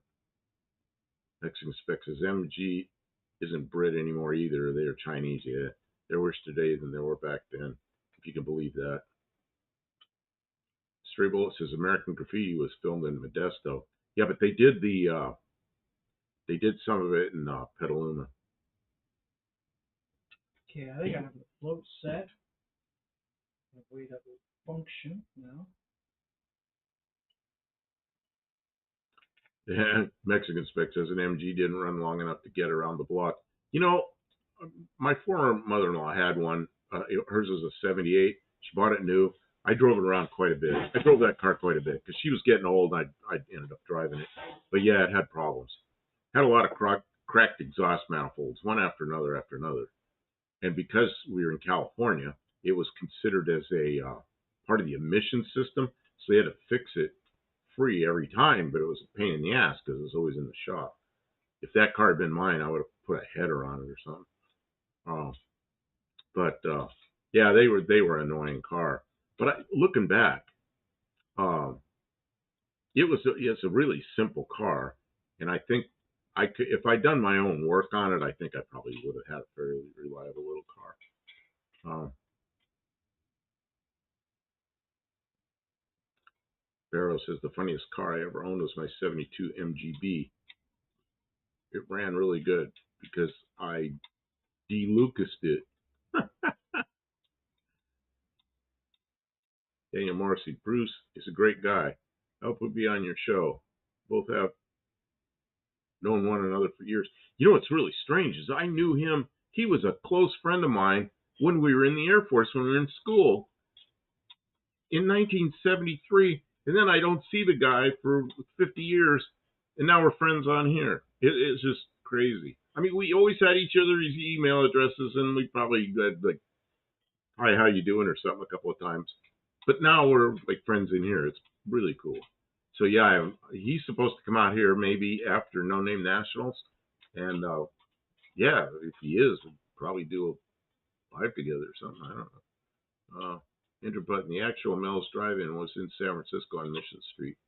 Yeah, you know they don't do these movies in one spot. Let's suspect Hoobie's garage at Old Mercedes. He finds repair records in the car totaling tens of thousands of dollars. Who needs that? Well, you know, a lot of it too is like where somebody takes their car. Dean Stevenson, the XF Fairmont Ghia used the same motorized AC slats. See, I'm not even sure. You had Fairmonts down there that were different than ours. I think you had some that were similar to ours and then some that were different. So I don't really know what they are. It's just like Falcons down under. Our Falcon ended 1970. And then the 70 and a half Falcon wasn't really even a Falcon. It was a Torino. But then down under, you guys had Falcons for what, 10 or 12, 15 more years? You got all the good ones there, you know.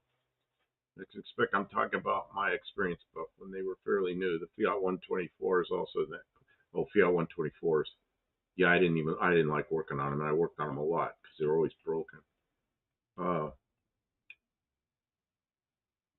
Andrew Button Mel's Drive-In has closed by summer of '72, but they turned on the lights for the filming of the movie. Oh, okay. I didn't know that. Very good. I was supposed to be hot summer night. It was supposed to be a hot summer night in American Graffiti, but you could see condensation coming from the exhaust pipes because it was cold. You know, if you're observant, you see crazy stuff in movies. I remember all the old westerns when I was a kid, like in the 50s and early 60s, all the western shows. I'm sitting there, my father says, "Yeah, look at the contrail in the air." And there's a jet flying over. There's a contrail. And everybody's out there in their horses and, you know, some old western. It's pretty funny. You know, jet flew over. And this is scrolling by fast. I'm sorry, everyone. I'm missing some. Oh, Danny Boyd's here. I'm missing some. I'm missing some chats. Okay, Talos says Fairmont here was the upmarket version of the Falcon. Well, you had some really good Falcons there. Very good. I've heard about chilly San Francisco weather. Yeah, you want to freeze in the summertime? Go to San Francisco. You will freeze. And it isn't that cold. It's just cold air blowing windy off the coast. And it is just, I have never been as cold as I have been in San Francisco in the summertime. Arrows, I need that. Mexican spec. Okay, I don't know what this is about. Danny Boyd, no one hears me sing this song. Tabo, the Fairlane was based on the Falcon with longer wheelbase and more goodies. Okay. Mexican spec says, Danny Boyd, how many drinks are you in? He says, quite a few. Quite a few. All of them. Kim heard that from outside. I read it before I went out. Oh, you read it before. Okay. Yeah, because I'm not keeping up with the chat very well. I'm getting this reassembled, guys. It's taking a long time. Barry the What Delta. are we at? 2:45. We're going to have to be done soon. I can't. Barry the Delta from the Bay goes halfway across California. No, that clock's wrong. That's the right clock over there. Anybody who's watching, who's enjoying the stream, who is not able to comment, we appreciate you being here. We hope you feel included. I'm trying to make sure he always reads the names so you can kind of follow conversations a little bit. And yeah, we appreciate you being here. It gives us energy to keep going, because otherwise we would give up and go watch YouTube too. But you guys give us encouragement. I got the opposite of encouragement when someone tells me I can't do something. That makes me want to do it, and that's why I'm trying to fix this stupid Holly. This Holly is not so bad. It just there was a definite clog. Oh, did I put the float on and not put the clip? I didn't put the clip on the float. Okay, there was a definite. Yeah, if there's any lurkers, please leave a comment. No. Not everybody. If you're on your Roku device or tablet, sometimes it's really difficult to comment. So, and I know John Hart watches a lot of times, and he doesn't comment because he's on his CV. And I guess if you were really motivated, you could use your phone and leave a comment. But, you know, and if you don't get advertisements because you are a premium member of YouTube, you're getting 3 points right now for being supportive. For being supportive in your own way. And you don't have to see advertisements, which is, you know. Buddy Carfano, hey, you know what? You're causing him trouble right now. He says he cannot sleep until the Bronco starts. Yeah. You can't. I don't know if we're going to start, Buddy Carfano. What's this? Now he's giving me a challenge. He's like, what's this? Mark Sylvain says, do you still have the diaphragm, Buff? The diaphragm. No, I put it in. Oh, the piece. Okay. No, he set it down and then I got it. I handed it to you. I'm actually right now putting the cover on the boat. Everything is. Whatever boats your float. Whatever boats your float. That's right. If you have a boat and you are floating it. Mexican spec says, Buddy Carfano, you're going to be hurting. If you are in a boat right now, you get 2 points for floating your own boat. Danny Boyd, I'm a premium member of nothing. Clogged with what? They don't test them? Of course they don't test them. Who knows? Probably clogged up right away. See, I'm a premium member because I don't want to watch the ads. Kim is not. So if I'm watching a video with hers, all these ads are coming up. Daniel Morrison says the original Mel's Drive-In was at 140 South Van Ness Avenue, San Francisco, opened in 1947. Owner Mel Weiss and Harold Dobbs. I grew up going to the one on I thought it was Lombard Street. It's Lombard Street, San Francisco.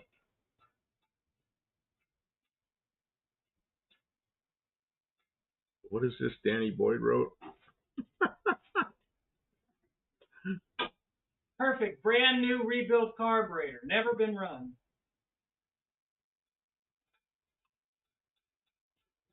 Andrew Button. Generally, I don't put diaphragms in carburetors. I'd rather just get them fixed. Danny Boyd.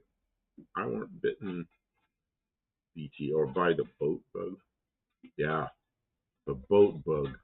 That's something I'm glad I never had the boat. Always. Airplanes are bad enough, but boats are worse.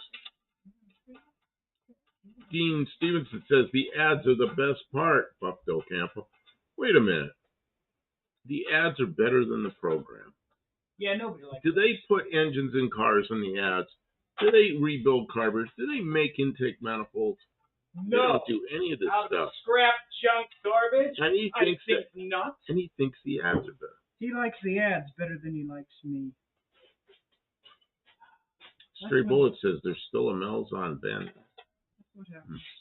They don't really like Very me. good. I always used to think that American Graffiti was supposed to be in Southern California. They mentioned a radio station, Chula Vista. Well, it's like everything in a movie. They film them here and there and all over the place. And I guess use your imagination. Well, it's just like, they had what's his name on there, Wolfman Jack. When he was coming out of a radio station that was in right over the border in Mexico is where the transmitter was. So that would make you think it was probably Southern California. Yeah, American Graffiti was in Modesto. Yeah, it's like, who knows? Victor says, nice to hear some old car chatting. My channel is more small engine and equipment. Well, we've done some of that too. Yeah, I just finished my. She did a mini bike, and she did the what do you call it? The skid loader. The skid loader. We just did a video, if you didn't see, about my skid loader. We were working on it for about 3 weeks. What did I do with the gasoline that I just spilled everywhere? Yeah, and Wolfman Jack was in Tijuana. That's right, he was in Tijuana. Well, he wasn't in Tijuana. The transmitter was in Tijuana. I remember when I first listened to XCRB, which is a station in Tijuana, it was 100,000 watts. And in the U.S., the limit was 50,000. So they were down there blasting 100,000 watts. You could hear them all. They were kind of fringe, but you could hear them way up like in Washington or something, maybe even into Canada. But they didn't come in. They fade in and out, But Tim says, I ate at Mel's on Lombard for many years, commuted on Lakeville Highway for 8 years, just east of downtown Petaluma. Was where they did the drag race. Sure doesn't look like that anymore. Yeah, that's where Inspector Bruce put the 2 pictures up on our live on Tuesday night of that spot right there. Ready and waiting, catch me off guard. There's no way. Dean Stevens says, yes, but when the ads are on, I don't have to think.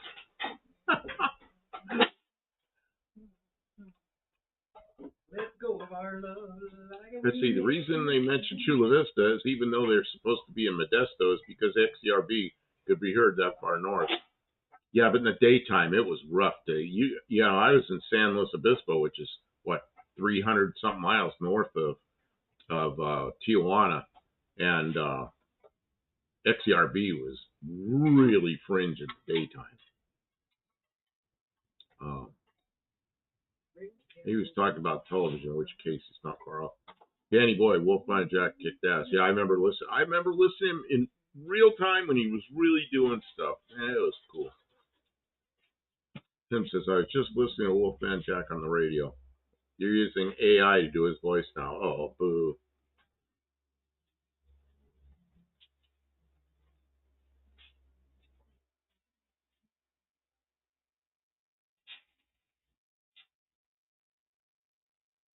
Very good. Another thing to do in movies is put a 2-stroke sound over a 4-stroke motorcycle. They all do all kinds of dumb stuff in movies. That's why I can't watch movies. It's just such unrealistic crap, Harold says, back then it was all AM radio. Here in Idaho, I can pick up stations in Colorado, Oklahoma on AM. That's one of the things I want in my new car, my 47-year-old new car, is I want a really good AM radio in there because at night, man, that's what although I don't like the programming anymore. Because so much of it's political. I don't want to listen to that crap. So, but I like to hear where all the stations are. There's water here. Mark Sauvé says, did you never find the water? Did you get water? I don't know, Kim. What do I want water for? To drink. To drinking water. Did you get a drinking water? I did. Remember, I did it right here in front of you. No, I don't. Oh, I do. You were mad. I couldn't get the top off of it. Remember, I had to get pliers to get the top off the water bottle. Yep. It's like, why do they screw that on so tight? Oh, it just filled up? Look at that. Did you see it go down? See it going down? Okay. So no, because there was no camera on it. I was. Oh, we'll put it on the other cameras. Gotta see what's going on. Dual cam 2? Oh, that is it. Okay, let's see here. Way up in the air. Josh from an AM carries far. You can hear stations hundreds of miles away under the right conditions. Yeah, and that's because of the frequency more than because AM and FM.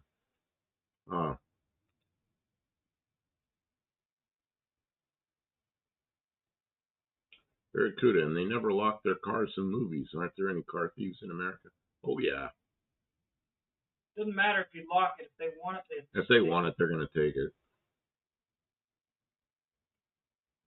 Yeah, who was it recently got a car stolen? Who was it recently? Nivlak. Huh? Nivlak. Well, Nivlak got that. That was a year ago. Who else? I know. It was Grampito Vic. Grampito Vic got his car stolen. Did he really? Yep. He said that's why he can't make it in No Name Nationals. Got his car stolen. I didn't realize that. There it is. There's his shooter. What's a shooter? Let me see what she's doing. The accelerator pumps are working. Josh Holmes says, I'm a recovery political junkie, so I used to live off that stuff. Yeah, I can't do that anymore. Problem I have is there's the far left and the far right, and those two things, they want to keep everybody fighting. So they get half the country fighting half the other country. You know, I hate it. I just hate it. All right. Okay, Victor says, have a good night, guys. Take care, man. Thanks for stopping by. I don't want to have a good night, but thanks for all. Daniel Morrissey, the skid video was great. Old stuff was made so well. Oh, thank you so much. It was a lot of work making that video. It's really tough to record that. Kim worked on that really hard and got just oily, greasy mess. Yeah, and it's a. Why can we not see anybody? We're both standing in front of the camera. I don't know. I don't know. I don't know why this happened. Oh. That's why you have a screen so you could see if we're in. I know, but I'm reading this, okay. And I didn't look at that. I'm sorry. What I forgive? Do you guys forgive him? Let's see here. Mexican Spec says Grampito Vic is in Australia. No, he's not. No. He's in Georgia. What makes you think he's in Australia?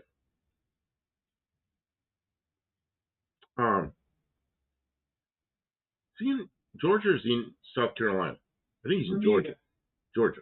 Bahama, come on, pretty mama. Here the monkey goes. Ooh, I want to.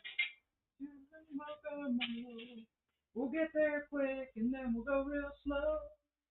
That's where we wanna go. Way down at Kokomo.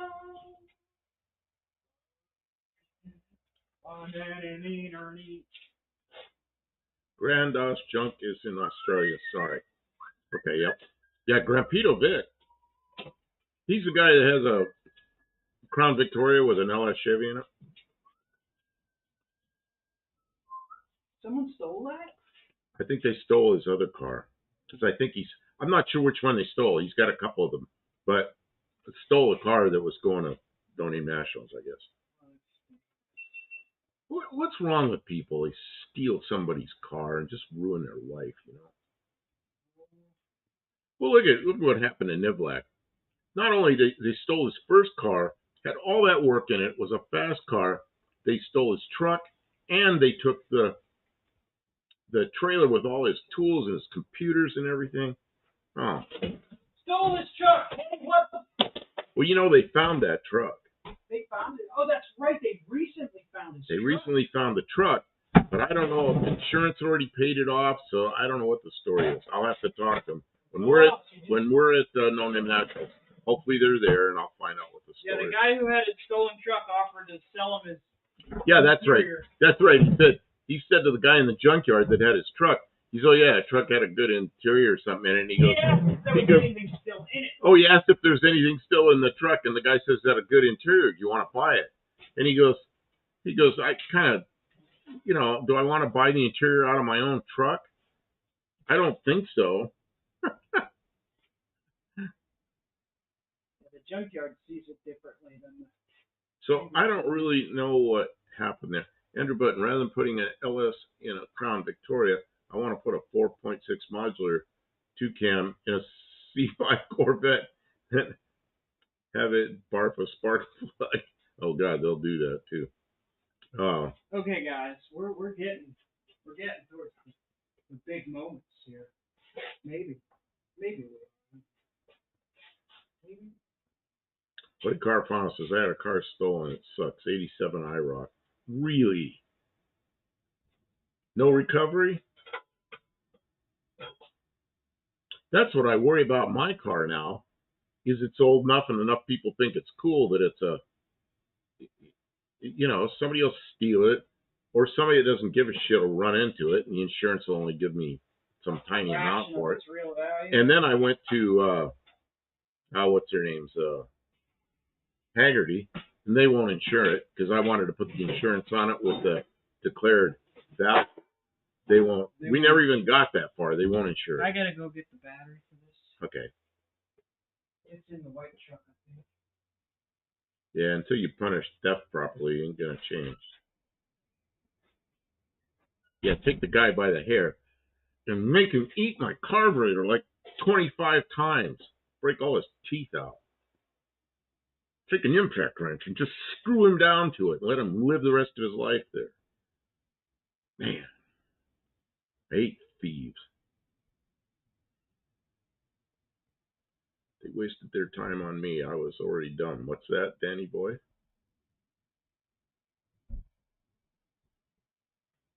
John Joe Hands. Ford 5.8 Triton V8, his boss. Isn't that the one that has all the spark plug issues? John Joe Hands. Is it Johans or Johans? Johan. Well, welcome to the stream. Next, expect my 68 Eldorado is out there, stolen in 88. That was stolen in the U.S. What happens in Mexico? What happens in Mexico if somebody steals a vehicle? Do they get caught? Do they do anything? What if he doesn't have any hair? I don't know.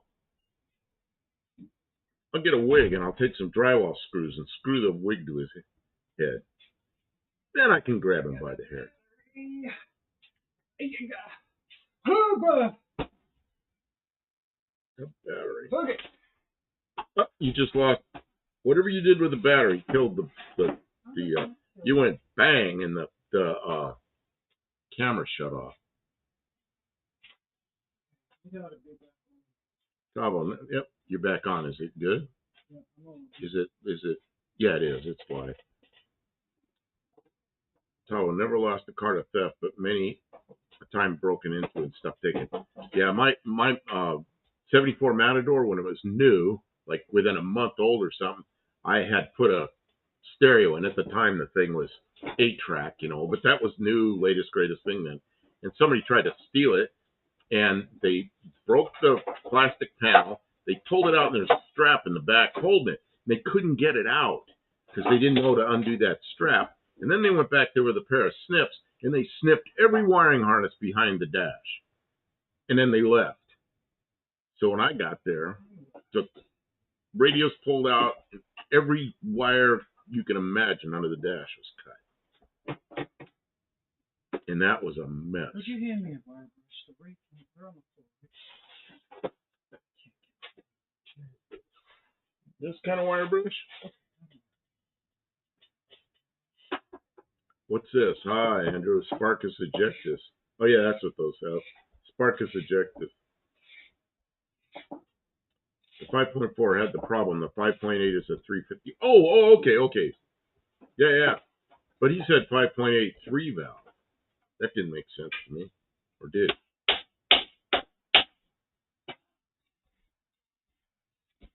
Danny Boyd says, my 3-valve will do donuts around most of your stuff. Yeah, the problem with the 3-valve, I think, is pulling the spark plugs out if you don't do it often enough or something.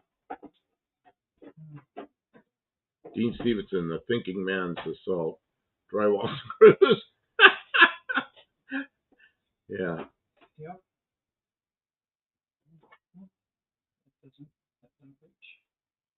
Barracuda says in my town, stolen cars often ended up at the bottom of the cliff. If any of you watched Niblack, you'll know what he had. He had a 63 Studebaker Lark with a, that cranked, with an LS Chevy, with headers that were these specially built headers that went up underneath, what do they call those? 180-degree headers or something. That thing sounded like music. I mean, it was just, oh my God. And he had so much in that thing, and it was fast. I mean, it was fast. And somebody stole the whole truck, trailer, car, everything. Which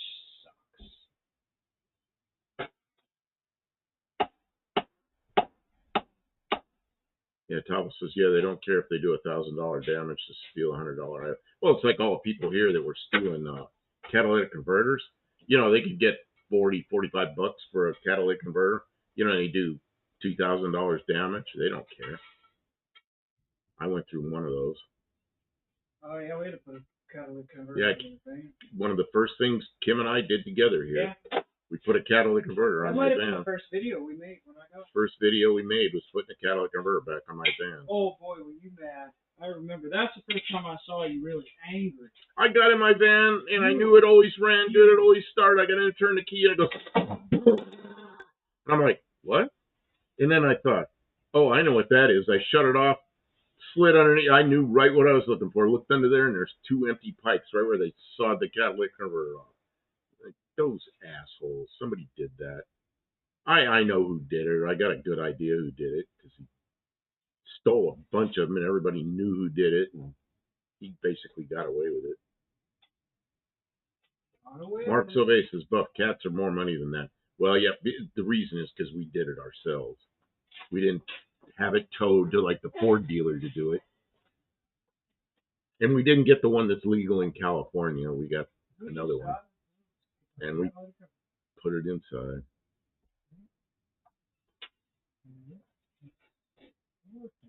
Works now.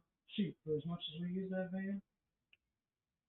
Mexican sticks is an old story. A guy in New York got his stereo stolen a few times, and they broke his window each time. After the third time, he put a note on the window saying no stereo inside. Yeah, the dumbass can read. California, apparently, as long as you don't steal over $500 worth of stuff, it's fine. Actually, what I think in California is some counties, the prosecutors are not going after the misdemeanor theft, which is petty theft versus grand theft. And a petty theft is now, what, $950 in California? So, and that was one of the counties up in Northern California, was they just let everybody know they're not going to prosecute people for petty theft. So it's okay to steal $950 worth of stuff. Now, whether they're still doing that, I don't know. Mexican Spec says he came back to a broken window and a note saying, just checking. Okay. So that's terrible. You know, if somebody broke my front window, I'd be really upset because we got $1,000 in that. That's why, you know, an old car like mine, it's not an inexpensive thing to keep it going. And if somebody damages it, man. Barrow says, I still think that the people at the hotel had something to do with Niblack ordeal. It's rather fishy. You know what I think? I agree. I think it's the people at the hotel, and I think it's the police. Sorry to say that, I think because there's a lot of it going on right there, and law enforcement has no clue what's going on. They have no incentive to solve that crime. It's probably their brother-in-law. Man. Somebody they know, they're better off keeping their mouth shut. All right. I need for you to break away. I need to break away. If you cannot. Okay, I need to break away. Guys, I apologize. This is the part of the stream where I have to pay attention to what she's doing. This is the part of the stream where we make our result, right? That we actually do it. We make our result. And it's also where I have to record for the other screen. So we're going to do the things. And I apologize. We may be a little bit absent from the chat. He's got the fire extinguisher. I'm going to turn this camera on. Kim, I need to walk somewhere where I'm not in camera. Okay, go ahead. Where am I going to walk to? Can you squeeze around there? I'll go around over here. Tell me when I'm no longer on camera. You're gone. My pants are falling down. If I stood up, you not want my pants to fall down. Camera, so I'm going to tighten the shit on my belt.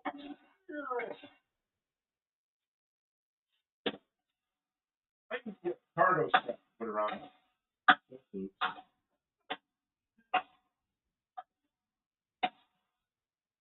Okay, just like in the Air Force, stand by with a fire bottle. I'm going to put the fire bottle down here so it's out of my way, but it's within my reach. Okay, I'm going to start recording the stream. Oh, and a video. And webcam. Okay, so you guys get a different angle. So where do you want me to stand? My back's to everything. Well, where do you want to? I don't want to stand in front of it in case it takes off. Do we have wheel chocks under this thing? No. Okay, maybe we should do that. I don't know where wheel chocks are. Here's a wheel chock. Just put it somewhere so the thing doesn't want to leap forward in case it ends up in gear. It's in P. In pack. I got it in pack. But don't go. Put the car in pack. There's a crazy looking intake now. Oh, a little froggy. That's crazy. Get out of here, froggy. We're going to make noise. All right, there's open headers. Okay, I'm going to start. What is this? Oh, it goes there. Okay, I see what. Okay, guys. I got the accelerator pump going on this carburetor. I've got this crazy distributor wiring thing. The coil's sitting up here. No idea what the timing is. I know we got fuel. We're gonna have spark. We have compression. What I want to know is how do I shut it off? Grab one of those green or red. Shut it off. This wire here has to be. That's the ignition. That's the ignition wire. Okay. And then the start. This is the starter. Does this have to be up here? No, get rid of those. Okay. So this is going. So now we have live ignition. And then you touch that to start. This is the start. I can't reach the solenoid, so we got to do this there. And don't get in the fan because it's going to turn. Holy crap! What's wrong? That thing spins. Yeah, it spins pretty good. That spins crazy fast. Do you think that's bad? No, I'm amazed because usually, you know how new started. This thing like goes. Does it sound like it's Does it sound like it has any compression? Does it have to advance or the opposite? Opposite of advance? I don't know. Let's advance a little bit to see if that helps. Do you have fuel in the like a prime? Let's get a little prime. Sounded like it had no fuel at all or no ignition. No. I don't know what it is. Okay, well wait a minute. I want to get this closer to me. Okay. You want to do the big thing, and I will control the other. This is crazy, Kim. No, you got to give it a big one.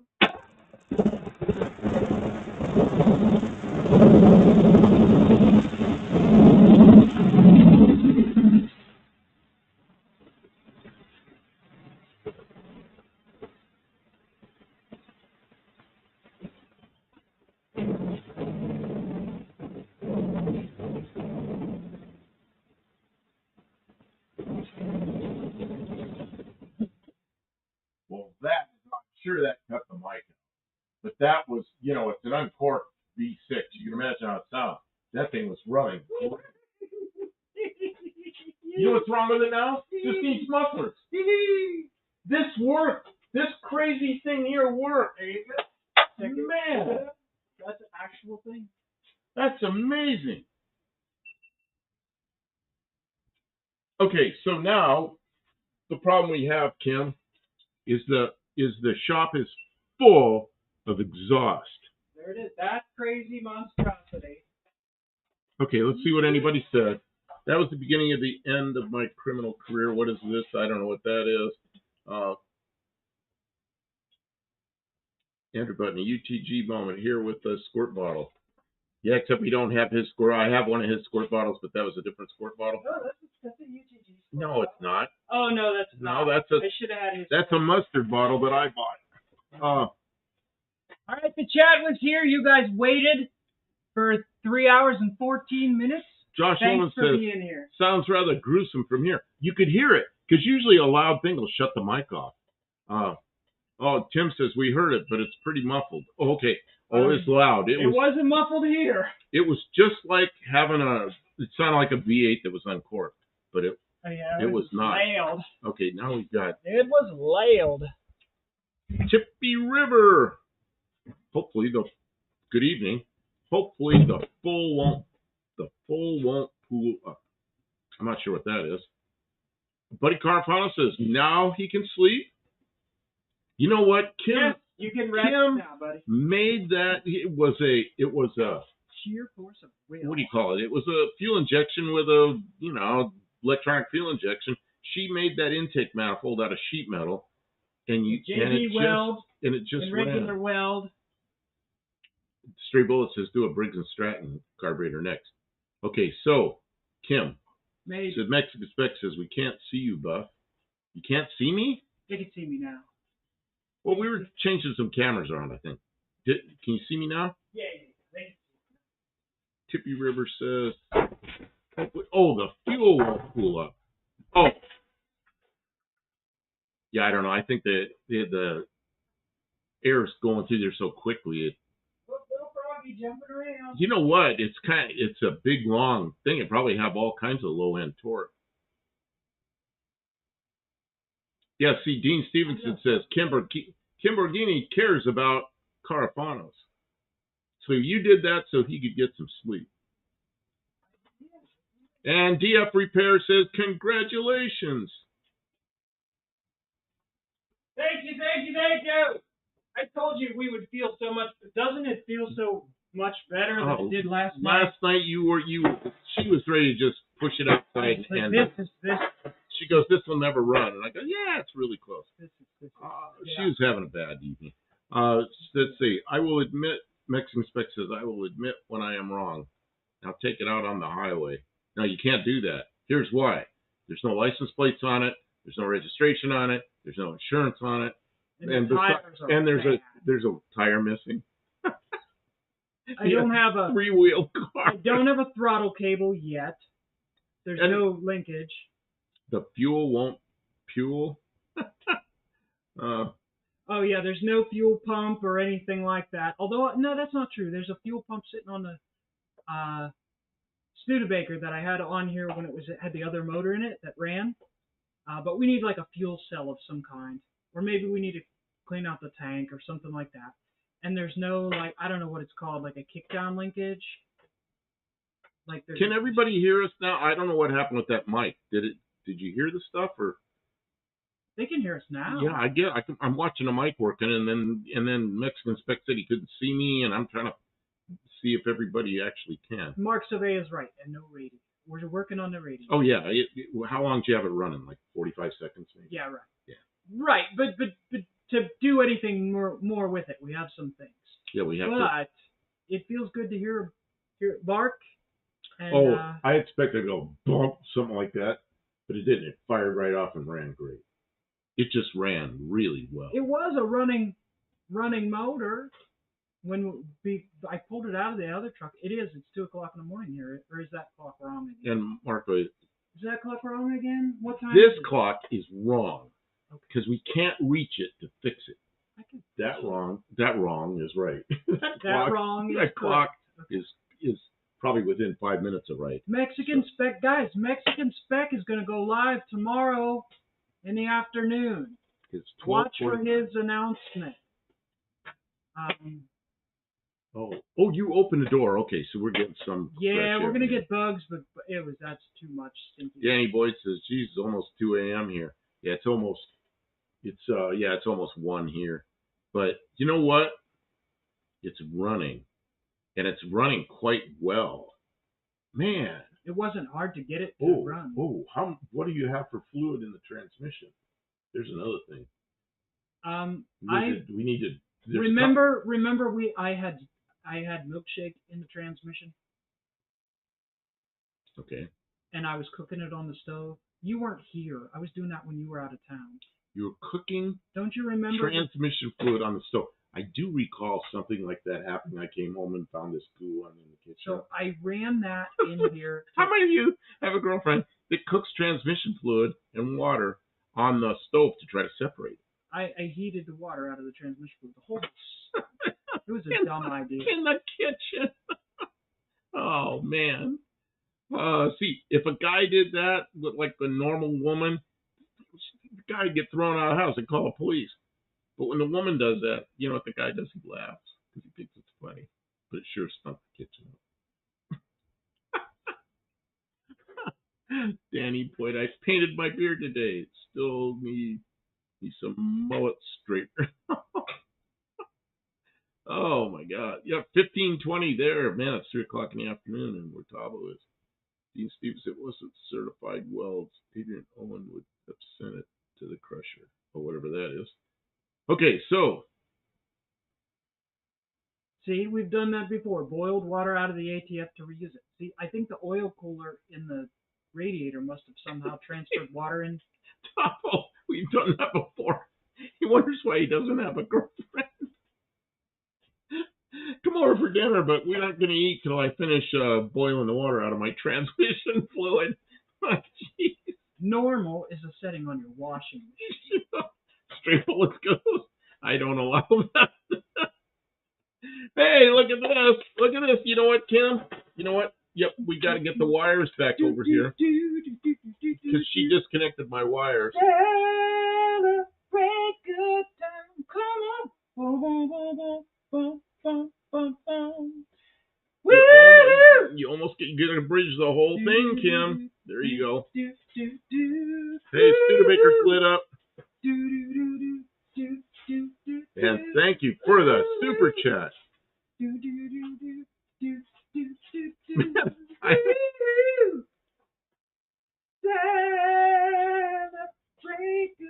Oh, Thomas says they did it on the barbecue outside. That's what it should have done. Woo! Celebrate good time. Come on. Woo! Thank you so much, Tim. I was gonna dance anyways. That was so much fun. You wanted to dance anyways? When I said I want to hear it bark off, I didn't really expect us to get to that today. I thought when you said bark off, in general. You know how an engine is when, especially when there's this much weird shit. They usually go pop up through the carburetor, they go pop the exhaust, and you got to mess with them, and eventually you start. This thing didn't do that. I gave a little twist on the distributor. You just turned the distributor a little, and bam, it just fired right off. Man. I'll have to figure out some timing probably, and. Josh, better wash those dishes thoroughly before you use. Did anybody watch I did a short like a year ago, and I was cooking eggs or something, and then I dropped an eggshell in the pan. Yeah. And then I said, You did a short pulling it out with a pair of pliers. I said, just grab a convenient pair of pliers out of the dishwasher, and it was a pair of pliers I'd washed in the dishwasher that I always keep in the kitchen, for things like that. But I was like. Most people don't wash their tools in the dishwasher. Tim says Abby's happy. She went to bed. There you go. It's really good when you get to finish, when you reach a goal, like in the allotted time. Like we didn't even go like 8 hours or some crazy stuff. I don't remember this, and I watched this a lot. I remember a Brady Bunch episode where Craig had bought a used car. And someone goes to see Alice to see what she has cooking, and she said boiled carburetor. Oh, man. Yeah, I did stuff like that. Got in trouble. Oh, man. Yeah. Thank you, Daniel Morrissey. I remember. Morrissey, I think. I did. You know who he is. He is a friend of Inspector Bruce. Oh, okay. Up in Petaluma. Yeah.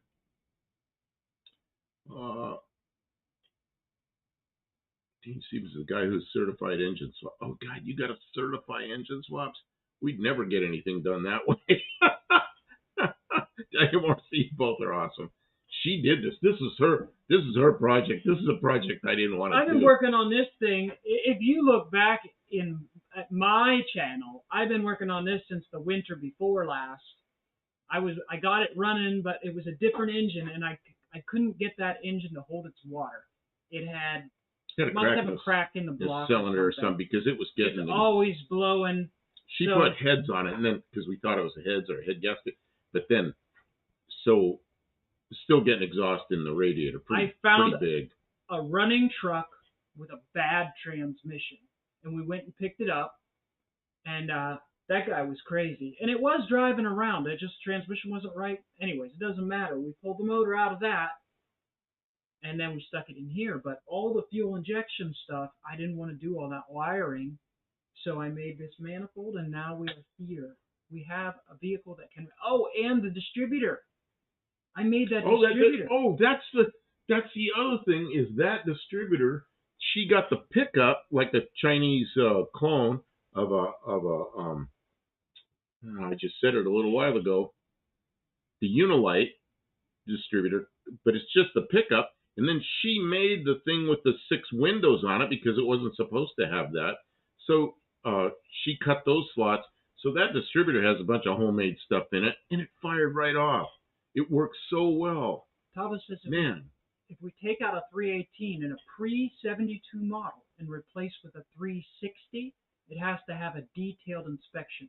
What is the pre-72? Is after 72 there's some difference, or what? What's the significance of pre-72? Wouldn't work. You need to electrostatically charged pieces to be powder coated. I bet you could put a 360 with a 318 and don't tell anybody. Nobody would ever know, including the inspector.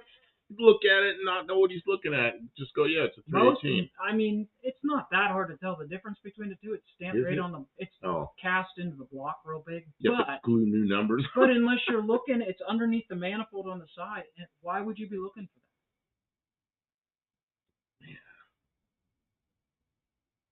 My sticky dope 2005 Mustang GT Fastback. Danny boy. I saw it up here earlier. Mexican Spec said, "What about powder coating in the oven?" I've seen that kind of stuff before.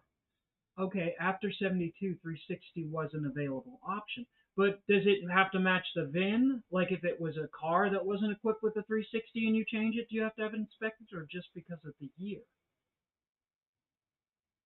Yes, Danny boy, that is done with separate machine. It has to be baked in an oven. Right. First you coat it, then you bake it. So you can't really powder coat things that are connected or mixed materials. Well, yeah, you statically charge it and you spray the powder on so it sticks, then it goes into an oven.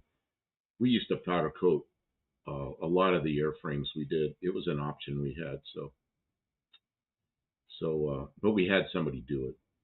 We didn't have the oven for it, so we just had somebody do it. And then something I didn't know until we were doing that is there's all different kinds of powder coating. There's all different kinds of plastic that they use. So they're not all the same. Dean, that's a lot of words. Same design rules, European regulations, and UK type approval, and JIS standards. Man, see, I'm glad we don't have all that here. Especially in Tennessee. They don't give a shit what you do, which is how it ought to be. We've been cooking on Teflon since the 1950s. It was like 1989 or 1992 or something like that. And we're like, Teflon causes cancer! And then we still use it. So, let's see. I think something bit me.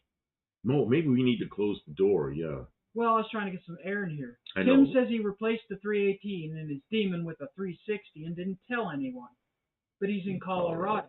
Like here, you don't have to tell anyone. You just have to be safe with your car. But it doesn't matter if you change it. They would have crapped in Australia if they opened the hood on my Dodge Dart and saw that Pontiac Iron Duke in there. You open up the hood on Dodge Dart, there's air cleaner. It says, "Keep your GM vehicle all GM." I thought that was so funny. There's like this much room between the radiator and the fan. But it worked fine. And the radiator hose lined up with the slant 6 reed. Is a Kim, that's outstanding. You know, look at them features last night. You guys have been working on this vehicle for like 2 years. Last night we dragged this thing in here, and it was kind of a hassle getting it in here because we'd have a flat tire, and we had to pull it with the skid steer, and then it wouldn't go uphill, so we pulled it with the van, and it was a whole ordeal to get it in here. We got it in here, and then Kim's looking at it. She's just like, no, this thing's never going to run. Never! I'm sick of it. No. Just push it outside. I'm tired of it. Spiders. And here we are with it running. And I was just going to say, Kim, remember there's a jack stand under there, and I don't think the tire will fit on with the jack stand there. Okay. Just remember that. That's why I have a jack stand there, though. So in case that other jack goes down, the weight will go. There's about a quarter inch between the jack stand and the axle, so it'll hit the axle.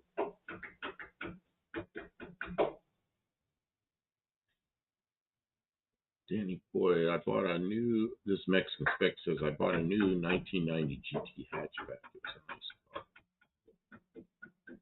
Oh, that's a Mustang, box body. Mark Sauvé, there was a guy that raced a Camaro in Montreal that had what I thought was direct connection sticker on it, but it was actually said correct direction. I like it, man. Dean Stevens said that's exactly what it's like in Australia. The Wallopers will have a heart attack with triple Weber carbs and 74 Holden Tirana 3.3 liter. You know, I was watching something with people in Australia. I know what it was. It's when, what's his name? Crazy guy, the body man up in Canada. Kim, what's his name? I used to watch him all. No, the other end of Canada. Bad Chad? Huh? Bad Chad? Bad Chad. Bad Chad went to Australia, and he said that's why they all had blowers on their cars, because they couldn't change to bigger engines and all that, but they were allowed to put superchargers on their cars. And I don't know if that's true. Tim says, I want to talk to Just Mopar Joe at No Name National to see if he would be interested in building a stroke 360 to a 408. He's building some great motors. You know, the one I'm really looking forward to is Kiwi has that, what is it, a 59? It's a 59 Plymouth wagon that is a 318 poly, and I guess he's going to a 390 cubic inch poly stroker. I can't wait to see how that turns out. Because I think I really like the poly engine. Danny Boyd says, I think that Bad Chad is a junkie. I don't know. The guy gets so much done. The guy gets a lot done, man.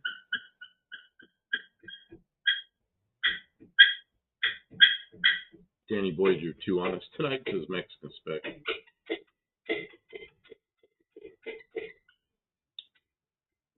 You know, people that are junkies don't get that much shit done.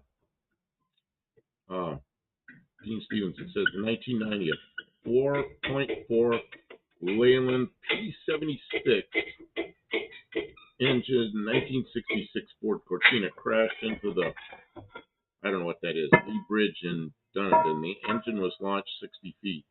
They introduced low volume car certification that year because somebody didn't mount it right.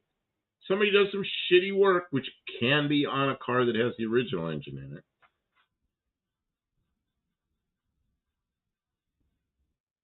My favorite drag car right now is the guy running compressed air instead of turbos. It's brilliant.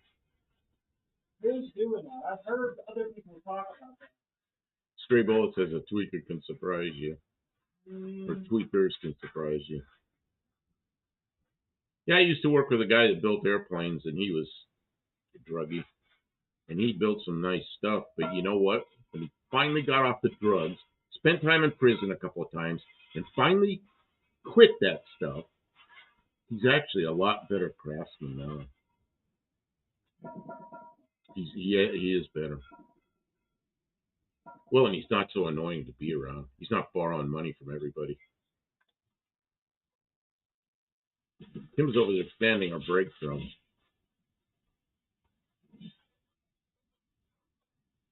I got it off.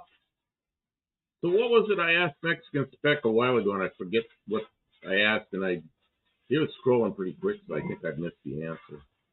What was it I asked him? Oh, man. Treetop Pilot? Treetop Pilot.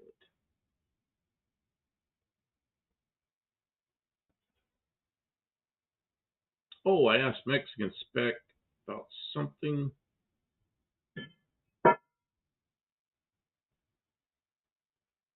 I don't remember. It's some legal thing. I don't remember what it was. Mark Survey, a wagon to appreciate is Doug Miller's 64 Belvedere wagon with a 500-inch Hemi and an overdrive trans. Barracuda says, when you crash into a bridge, any engine can come flying out. Yeah, it's like the whole Pinto thing with the fires. You know, the Pinto, the accident, the one famous accident was a Pinto. It was a Pinto coupe sitting still with a left turn signal on, waiting to turn left, and somebody in a second-gen Camaro hit it going 70 miles an hour. Well, that's a big, heavy car. And I think the unlucky thing was that there was a Ford Pinto sitting there instead of a Toyota or a Vega or some other small car. So Ford ate it on that one. Daniel Morrissey, there are a lot of beautiful cars. Oop. My favorites are the 32 Ford, 32 Chevy, I guess, Fender. My dream engine in the 32 Restaurants be a North Star engine system. Daniel, you got to watch Nivlak 57. One of the cars they're building is a North Star. They're building the 6-cylinder, whatever that 6-cylinder General Motors engine is, and they've made those things go fast. I mean, extremely fast. And the North Star engine, and they've run LS Chevys. And right now, what's the one they're putting together? Some other weird engine, but they're a bunch of sharp engineers. His father-son team, basically. And they usually show up at No Name Nationals. So I'm really hoping. I don't think they said they're not going to make it. They're not going to make it this year? They implied that, yeah. They do a lot of events. It's not easy to go everywhere. Yeah, and they're from way up in Pennsylvania. They're way up like in central Pennsylvania, maybe toward the east end of Pennsylvania. Mark Sauvé, oops, I hit pause. Anyway, saucer will just fly into trees. No BS. Saucer. Is that what I'm flying? Saucer. Yeah, that's Buddy Carvajos's Mustang gas tank trunk. Yeah, the drop-in tanks. I know the one you mean is worse than a Pinto in my opinion. Yeah, and those drop-in tanks were in Mustangs,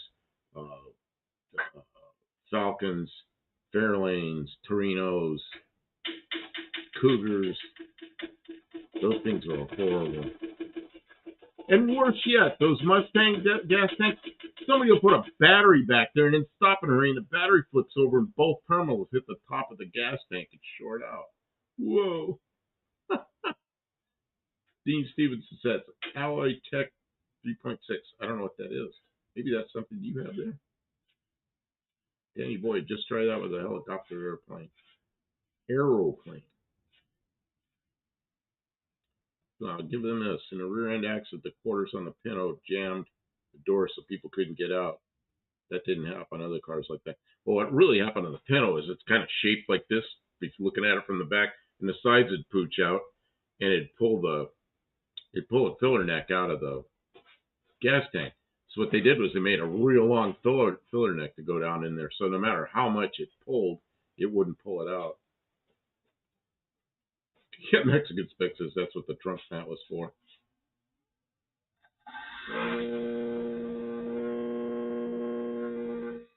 Oh, Dean says basically the whole aluminum quad can. He says, don't know anything about it. Tim, how late are we gonna work here? I thought we were gonna go like 2 hours, and I know we wanted to get it running, but I got it running. You've been talking. Well, we're 3 hours. We're 3.5 hours into a 2-hour We've live. learned a long time ago. But Somebody says it's time to stop, then back it's there, over no matter what. You started a new project back there. I could stop at any moment. You were still talking, so I just went and found something to do. Okay. No, I actually was saying we ought to wrap it up. Okay. So, well, yeah, we did great, and I would have wrapped it up a while back. And I brought this up, and I don't even remember what it is now. This is something I brought up from the house. What was it? Oh, it's all the switches and breakers and stuff for my car. That's the stuff I want to run That's one of the next projects. I want to bring my car in and run the power for my lights.